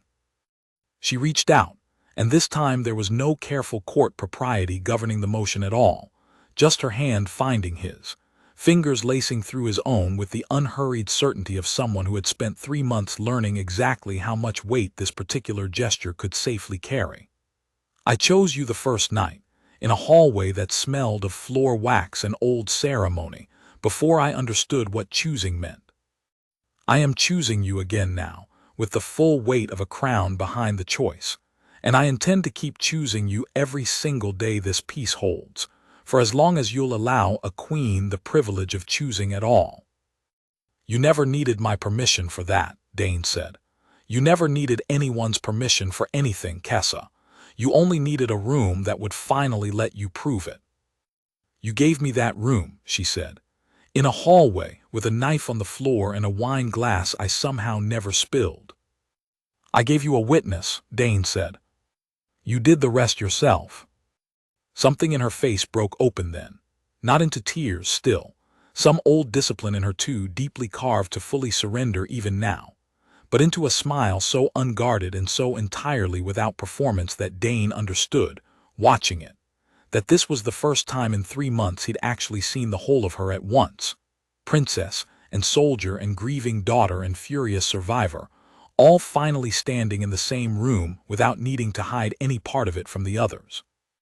The coronation, when it came at the turn of the season, filled the same signing hall that had nearly become a murder scene twice over with a crowd that bore no resemblance to the tense, watchful gathering of 3 months before, compact lords standing beside rail delegates for the first time in living memory, without a single hand resting near a blade. The two suns crossing gold and white light on the pale stone floor exactly as they had on the morning of the first failed signing. And Cassandra Veldoreth kneeling at the center of it, all to receive her father's crown from the hands of a council that had, 3 weeks earlier, watched every one of them bend their own knees to a human they'd spent months refusing to name. Dane stood at her shoulder through the whole of it, in the position Ithral had drilled into him the very first week of a contract that had begun as furniture in a gray coat, and ended as something the Compact's own charter now formally called Warden of the Crown, a title with no precedent in 2 centuries of Meridian Anchor's careful neutrality, invented specifically, the clerks had told him with a certain wry embarrassment, because no existing rank had ever anticipated a human earning the right to stand exactly where he now stood. When the crown settled onto Kessa's brow, not the heavy ceremonial collar of a princess anymore, but the plain, weathered iron circlet her father had worn through 11 years of a war he died still fighting to end, she rose, and turned, and looked out at a hall full of lords and delegates and soldiers who had, 3 months ago, called her broken, and looked through the man now standing at her shoulder as though he weren't there at all, and said the words that the station's chroniclers would carry to every world touched by the Meridian Accord for as long as the peace it had bought held. 40 years of war taught this court that strength meant never being seen to need anyone, she said. I have spent 3 months learning the opposite is true. The peace I signed my name to now was not won by a princess who needed no one. It was won because one man refused to stop watching me when everyone else in this hall had already decided I wasn't worth the effort of looking. Her eyes found Dane's across the hall, and held there, steady and dry and entirely unashamed of the whole watching court. I do not call that weakness, my lords.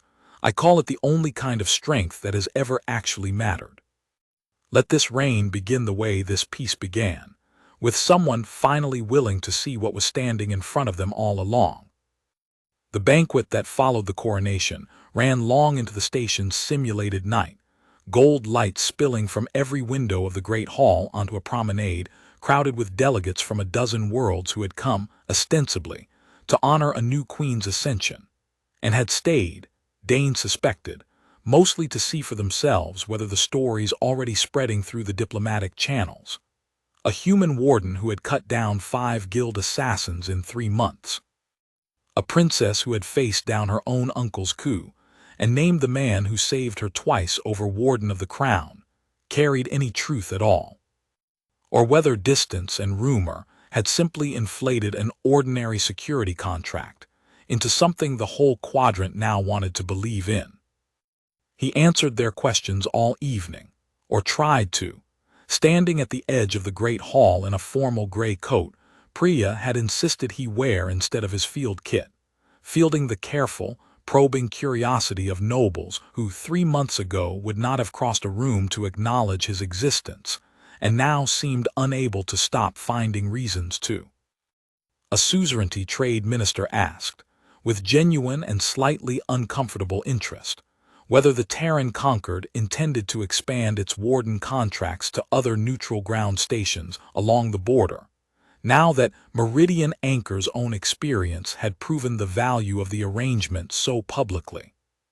A compact dowager, ancient and sharp-eyed, cornered him near the wine table to inform him, with the particular bluntness only the very old permit themselves, that she had called Cassandra the peace-broken at 3 separate court functions over the past 2 years, and intended to spend whatever years remained to her making amends for the unkindness of it, starting, she said, by thanking the human who had apparently understood what the rest of the court had taken a coup, and 2 assassination attempts to finally see. Ithral found him near midnight, extracting him from a circle of junior lords with the blunt efficiency of a captain who had spent 11 years learning exactly how long a soldier could tolerate a receiving line before needing rescue. "You look like a man who would rather be standing a night post in an empty corridor," Ithral said, steering him toward a quieter alcove overlooking the promenade below. "I would," Dane admitted. "This is a harder fight than the corridor was." "Politics generally is. At least a blade tells you plainly when it means you harm." Ithral leaned against the alcove rail, studying the crowd below with the same watchful habit he'd never fully set down. 3 weeks of peace apparently not enough to unlearn 11 years of vigilance. "I have been thinking, since the council proceedings, about the 11 years I spent deferring to Corvin's judgment, without once questioning what that judgment actually cost. I told myself it was loyalty. I understand now that loyalty and cowardice can wear the same uniform for a very long time before anyone bothers to check which one it actually is." He glanced sideways at Dane. "You never had that problem. 3 months into a contract on a station where every lord in that hall treated you as furniture, and you never once mistook silence for safety. Why?" Dane considered the question longer than he'd expected to need. "Where I come from," he said finally, "there's an old saying about it. A man who won't stand between danger and someone who can't defend themselves isn't really a soldier at all, whatever uniform he's wearing. I grew up on a border colony that didn't have the luxury of pretending otherwise. You learned early that the difference between a community that survived and one that didn't usually came down to whether enough people in it were willing to be the one who stood in the doorway when it mattered. My father stood in that doorway more than once. I watched what it cost him, and I watched what it meant to the people he stood there for, and I decided a long time before I ever set foot on this station which one of those I wanted to be when it was my turn." He looked out at the crowded promenade below, gold light and quiet laughter, and a peace that, 3 months ago, hadn't seemed remotely possible. "I didn't come to Meridian Anchor to be a hero, Captain. I came because it was a job that let me keep doing the one thing I actually know how to do well. Everything else, Kessa, the crown, the title your charter apparently had to invent a category for, that was never the plan. It just turned out to be worth more than any plan I'd made before it." Ithral was quiet a long moment, and when he spoke again, his voice had dropped into something rougher, more private than the formal address he'd used all evening in front of the watching court. "I buried her father 11 years ago, Warden. I have spent every year since wondering whether I failed him, letting Corvin take the reins as gently as I did, telling myself a captain's duty was to the crown and not to questioning who wore it in the interim. I do not wonder any more.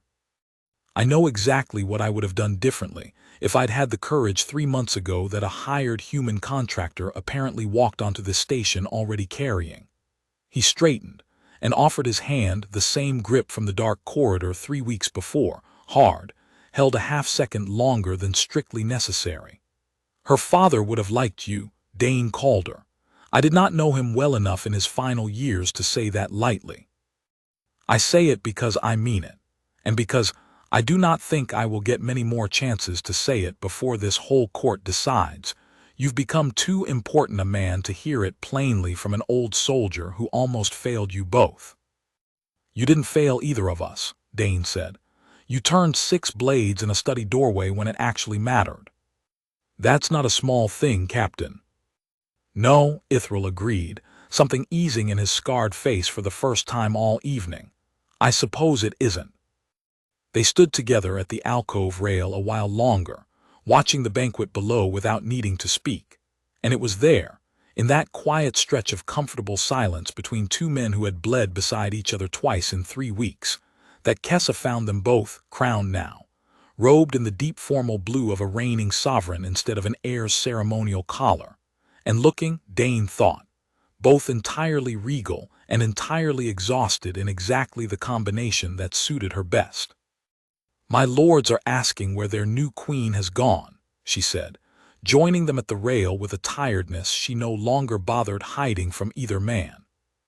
I told them I was consulting my warden of the crown on a matter of station security. It wasn't strictly a lie. I did want to consult you. She looked between them, something warm moving behind the dark eyes despite the exhaustion. About whether either of you intends to let me enjoy a single hour of my own coronation banquet without discussing council business at the rail like a pair of old soldiers who have forgotten there's a party happening below them.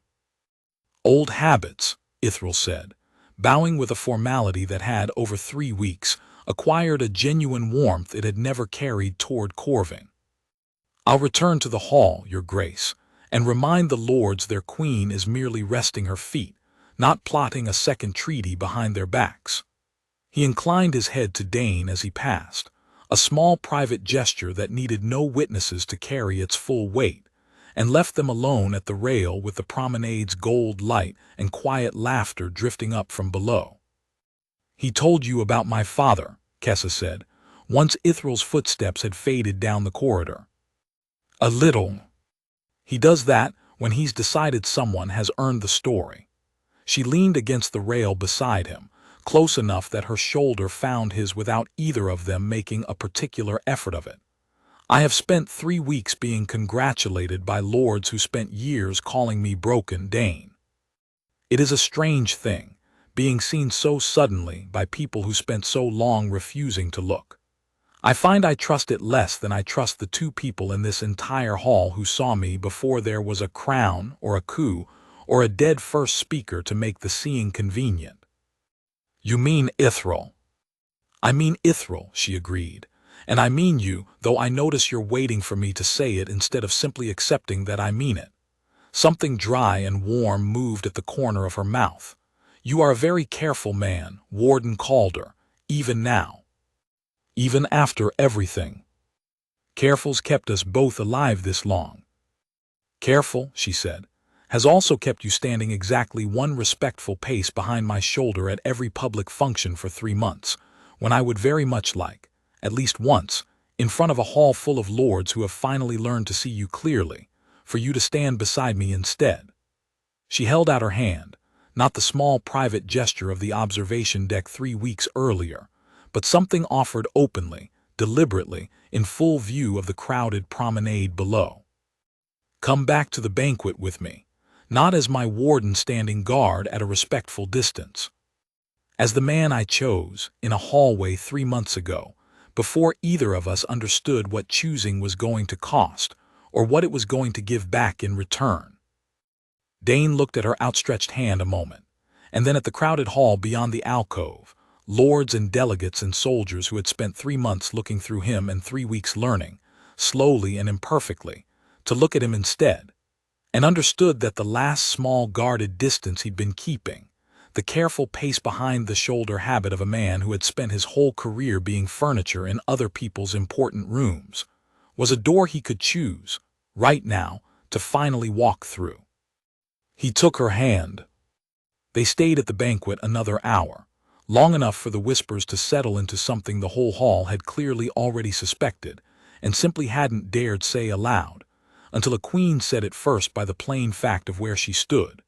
And it was well past the station's simulated midnight when Kessa finally excused them both from the last cluster of well-wishers and led Dane, not back toward her own quarters, but down 2 decks to a small, unremarkable archive room he'd never had reason to visit in 3 months of guarding every other door on the station. "My father's study," she said, keying the door open herself, no attendant summoned, no guard posted outside it in the plain, modest corridor. "I had it sealed after he died. I could not bear for 11 years to go through what he left in it. I thought tonight of all nights might finally be the right one." The room was small and spare compared to the round grandeur of the chamber Corvin had occupied as regent. A single desk, a shelf of physical books in the old Dorothy script that predated the station's digital archives, and a heavy leather ledger, closed, sitting exactly where someone had left it 11 years ago and never moved again. Kessa crossed to it slowly and rested one hand flat on the worn cover before she opened it, as though bracing herself for a weight she'd been avoiding for over a decade. "This is the ledger Ithril told you about," she said. "Every soldier's name, every season of the war, in my father's own hand until the entry he was writing the week he died, when the pen simply stops mid-line." She opened it, and Dane saw, even from a respectful distance, the columns of names running page after page in a careful, exhausted script that grew visibly more hurried, more compressed, as the years and the losses accumulated. "I inherited this at 17 years old. I kept it for 4 more years, adding names in my own hand, until I reached 11,000 and found I could not make myself write the 11,000 end first. Not because I stopped caring. Because I understood, finally, that if I kept counting, I would spend the rest of my life as nothing but a woman who counted the dead. And my father would not have wanted that legacy for me any more than he wanted this war to be the whole of his own." "You stopped counting," Dane said, "but you never stopped carrying it." "No," she looked up at him, dark eyes bright in the archive room's dim light. "I carried it into every room my uncle ever told me I was too soft to survive, and I carried it into a signing hall twice, and I carried it tonight, under a crown that means, more than anything else it means, that the counting is finally, actually over." She turned to a blank page near the ledger's end, the last few leaves that had waited 11 years for a hand willing to finish what her father started, and drew a pen from the desk drawer with the same steady care Dane had watched her bring to every impossible thing this station had asked of her since the night in the gallery. "I am going to write one more entry, Dane, not a name lost. A name that finally, after everything, does not have to be a casualty in a war either of us will ever have to explain to a soldier's grieving family." She looked up at him. "Will you stand here while I do it? I find I do not want to close this ledger's final chapter alone, after 11 years of believing I would have to. I'm not going anywhere." She wrote for a long moment, the pen scratching soft and steady across paper that had waited more than a decade for this exact sentence, and when she finally set it down and turned the ledger so Dane could read what she'd written, it wasn't a name in the long, grim column of the dead at all. It was a single line, set apart, dated to the coronation that had ended that afternoon. "The war my father died fighting is over. The peace cost this house more than it should have, and less than it could have, because one man who owed this compact nothing chose to give it everything anyway. Let this ledger's final entry be gratitude, not another name for the count." "Your father would be proud of you," Dane said quietly. "I hope so." She closed the ledger, gently, the way a person closes a door on a room they intend to visit again, but no longer need to live inside of, and set it back on the shelf where it had waited 11 years for exactly this moment. "I used to think being seen meant being useful, a treaty signed, a war ended, a crown finally worn the way my father wore it. I understand now it means something much smaller and much harder to earn." It means someone choosing to watch you when nothing about the moment requires it of them. You did that in a hallway 3 months ago, before there was a crown, before there was a coup, before any of this had a name yet worth writing down. She crossed the small archive room and stopped in front of him, close enough now that there was no formal distance left between them at all, no careful pace behind the shoulder habit, no crowded hall of watching lords to perform composure for. I am not the peace broken, Dane called her. I never was. But I think, for a very long time, I believed I might have to spend my whole reign proving it alone. I do not believe that anymore. You won't have to, Dane said. Not alone. Not while I'm standing here. And how long? She asked, something soft and unguarded moving behind the question. Do you intend to keep standing here, Warden of the Crown? As long as you'll have me, Dane said. That was never a contract term, Kessa. It stopped being a job the night you told me to call you by your name instead of your title. I'm not staying because the Terran Conquered renews my posting every quarter. I'm staying because somewhere in 3 months of watching a door nobody else bothered to watch, I found the one thing I actually wanted to spend the rest of my life standing guard over, and it was never the treaty. It was always you. The silence that followed held nothing careful in it at all, no court mask, no soldier's discipline, no 11 years of grief finally set down but still echoing somewhere behind her eyes. Kessa reached up slowly and rested her palm against the side of his face, over the fading line of a cut he'd taken defending a table she'd been sitting at, and held it there a long moment, dark eyes steady and dry and entirely certain, before she spoke the last words either of them would need to finish what a hallway, a knife, and a whole reluctant court had spent 3 months building toward. Then stand here, she said, not as my guard, as my choice. I am queen of this compact now, Dane called her, and I have spent my whole life being told what a queen was permitted to want. I want you. Openly, publicly, for as long as either of us has left to give it. Not the fantasy some frightened court once needed me to perform, but the truth I have known since the first night you refused to let a room full of strangers decide whether I was worth protecting. Then it's decided, Dane said, and covered her hand with his own where it still rested against his face, the same quiet, unhurried gesture from the observation deck window 3 weeks before, except this time there was no uncertain tomorrow left hanging over either of them, no guild contract, no cornered regent, no second conspiracy waiting in the wings, only a small archive room, a closed ledger finally at rest on its shelf, and 2 people who had each spent far too long being underestimated by everyone except each other, standing together in the quiet the way neither of them had ever quite believed they'd be allowed to. Outside the archive room's single narrow window, the 2 suns, gold and white, Dorothy and Rael, the same 2 lights that had burned over every hard hour of the last 3 weeks, had begun, for the first time in 40 years of a station built to keep 2 warring worlds from ever truly meeting, to rise together on the same peaceful morning. Dane stood at Kessa's side to watch it, and did not, for the first time since he'd taken this contract, feel like a man guarding a door.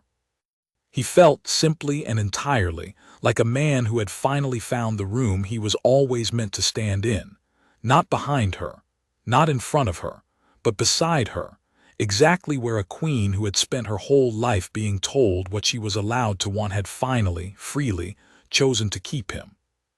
Spring came to meridian anchor the way it always did, which was to say not at all, since a station built of curved white spine and recycled starlight had no seasons of its own to offer, only the slow cycling of its interior lighting through a calendar some long-dead engineer had programmed to mimic a homeworld none of its current occupants had ever set foot on. But 6 months after a coronation and a closed ledger, the promenades filled with something that felt, to Dane, unmistakably like the turning of a season anyway. Compact and suzerainy delegations moving through the same corridors, without an escort of nervous guards trailing every exchange, joint patrols of Dorothy, Rael and Terran wardens walking the diplomatic wing in mixed pairs that would have been unthinkable a year before. And a treaty that had nearly died twice in its first 72 hours, now old enough that the youngest clerks in the archive office had stopped referring to it as new at all.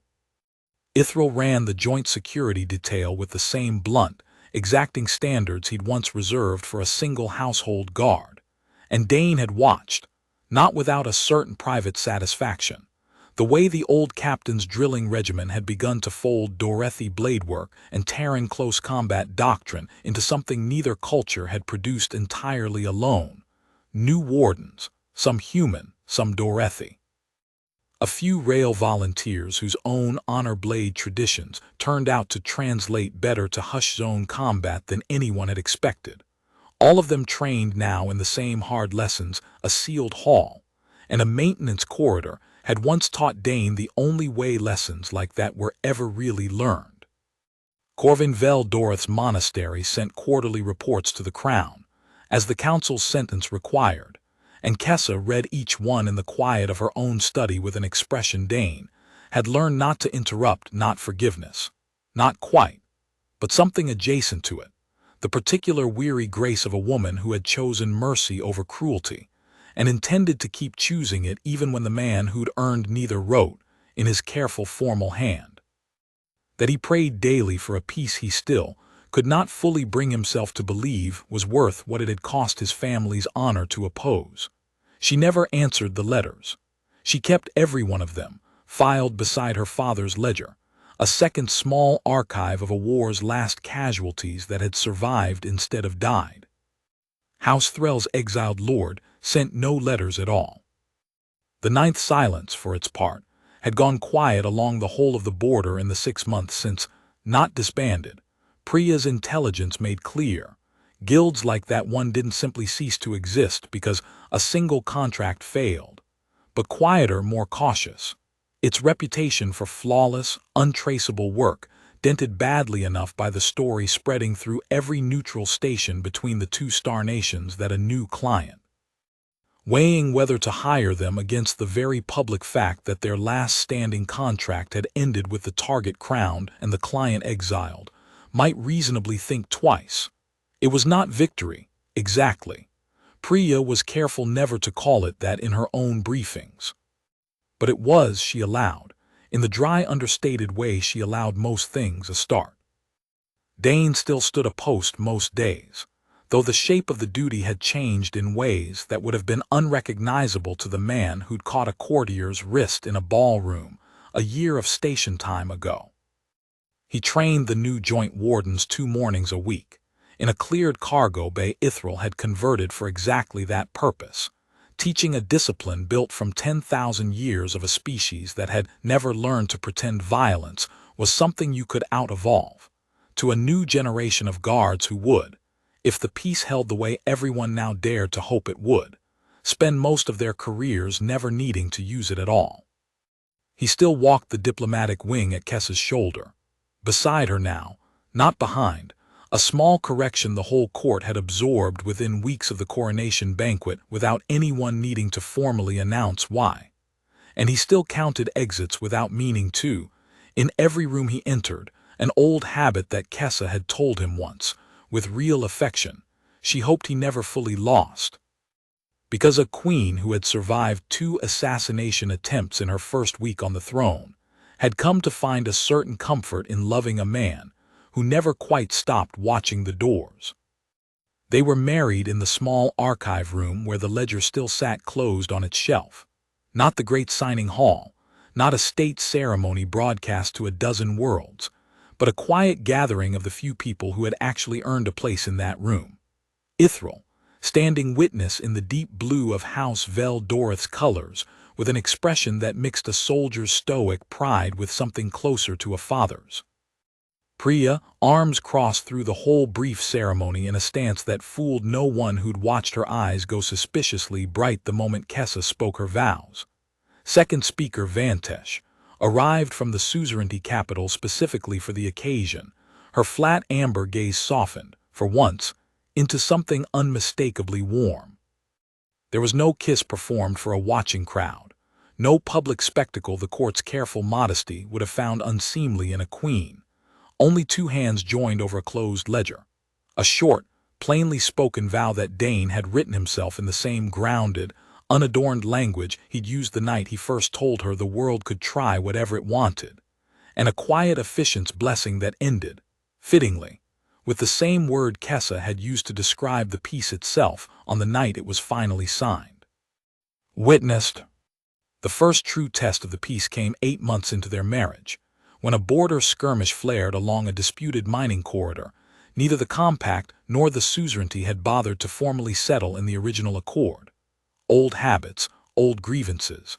A handful of hot-tempered captains on both sides trading warning shots over a rock neither government particularly wanted, until the report reached meridian anchor, and every lord who remembered the last 40 years braced, quietly, for the whole fragile structure to come apart over something as small and stupid as a mining claim. Kessa did not send soldiers. She sent Dane, and Ithril, and a joint delegation of Terran, Dorothy, and rail wardens flying under a truce banner neither side had ever seen flown by a mixed crew before. And she went herself 2 days later once the initial shouting had cooled enough for words to matter more than warning shots. Not as a queen arriving to dictate terms, but as the woman who had once told a council of lords that she intended to keep choosing peace every day it demanded to be chosen again. She sat with both captains in a cramped mining station mess hall that smelled of recycled air and old coffee, listened to 40 minutes of grievance from men who had buried friends in a war she'd ended on paper but not. She understood now, in every corner of two nations that had spent 4 decades learning to hate each other by habit, and settled the corridor dispute not with a treaty clause, but with the same plain arithmetic her father's ledger had taught her to trust, an even split. Verified by a joint survey team, enforced by a standing mixed patrol that would report to Ithril's own command, instead of either government's separate chain. It was not glamorous work. There was no gallery to witness it, no chronicle worth writing beyond a dry, administrative footnote in the Accord's growing list of amendments. But Dane watched her walk out of that mess hall afterward, tired and satisfied in the particular way that came from doing the unglamorous, patient labor peace actually required instead of merely signing the document that promised it, and understood that this, not the crown, not the coronation, not even the ledger's closed final page, was the truest measure of the woman he'd chosen to stand beside. She had not needed a knife at her throat to prove her worth a second time. She had simply kept doing the work, quietly, correctly, one disputed mining claim and one exhausted captain at a time, for as long as the peace required it of her. "They'll test it again," she said to him, on the shuttle back to meridian anchor, watching the mining corridor's cold stars fall away behind them. Not with knives, most likely, with smaller things, a grievance here, an old habit there. 40 years doesn't unlearn itself because one treaty got signed in a room that nearly became a murder scene twice. "No," Dane agreed, "but you'll keep showing up for it anyway. That's the whole of the job, Kessa, not winning the peace once, choosing to keep it, one small, unglamorous fight at a time, for as long as it takes to become a habit instead of a miracle. Is that what you signed on for, Warden of the Crown? A lifetime of mining disputes and mess hall diplomacy instead of sword work?" "I signed on to watch a door nobody else was watching," Dane said.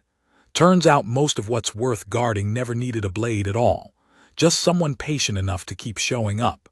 He reached over, and she let her hand find his across the narrow shuttle seat, the same unhurried, certain gesture it had always been between them, all the way back to a window full of 2 suns. "I'd rather do that beside you than anything else this galaxy's ever offered me." Years later, when the youngest clerks in the archive office had grown old enough themselves to train the next generation, the story of the Meridian Accord's near collapse and its unlikely rescue had settled into the particular shape all true things eventually take once enough time has smoothed away their sharpest edges. A princess, a human bodyguard, a knife that came out of a sleeve too fast for anyone but one man to see. and a peace that had very nearly died in its first 72 hours before it lived to become the longest unbroken accord the Dorothy Compact and the Rail suzerainty had ever managed to keep. Some tellings emphasized the sword work, the corridor fight, the 5 masked assassins felled across 2 desperate days. Others emphasized the coup, the cornered regent, the captain who'd knelt in front of a full council to say a plain truth no one else had dared speak first. Cassandra Vel Dorothy, when asked by visiting scholars what she remembered most clearly from those first terrible days of her reign, never told them about the blade, or the coup, or even the crown itself. She told them about a hallway that smelled of floor wax and old ceremony, and a man in a gray coat that half the court had spent 3 months mistaking for furniture, who had looked at her, actually looked at her, for the first time in longer than she could remember anyone bothering to, and decided, before he knew her name, before he understood what it would cost him, that she was worth watching after all. That, she told them every time, was the whole of the story. Everything else, the treaty, the war's long ending, the crown she still wore, the man who still stood beside her wearing it, was simply what recognition, given honestly and held onto without flinching, eventually grew into if 2 people were stubborn enough and patient enough and brave enough to let it. Dane never told the story quite the same way. He was not, by nature or training, a man given to speeches, and the scholars who came looking for his half of the account generally left with less than they'd hoped for: a few plain sentences about a contract, a corridor, a queen who had never once needed saving so much as she had needed someone willing to stand still long enough to actually see her. But on the quiet evenings when the station's simulated lights dimmed toward its long artificial night, and the 2 suns crossed gold and white light across the same window they'd crossed on the night everything had truly begun, he would find Kessa at that window without fail, and take his place beside her without needing to be asked, and think, every time, that whatever else this galaxy had asked of him, it had also given him the one door worth guarding for the rest of his life, and that he intended to keep standing in it beside her for exactly as long as she would have him there.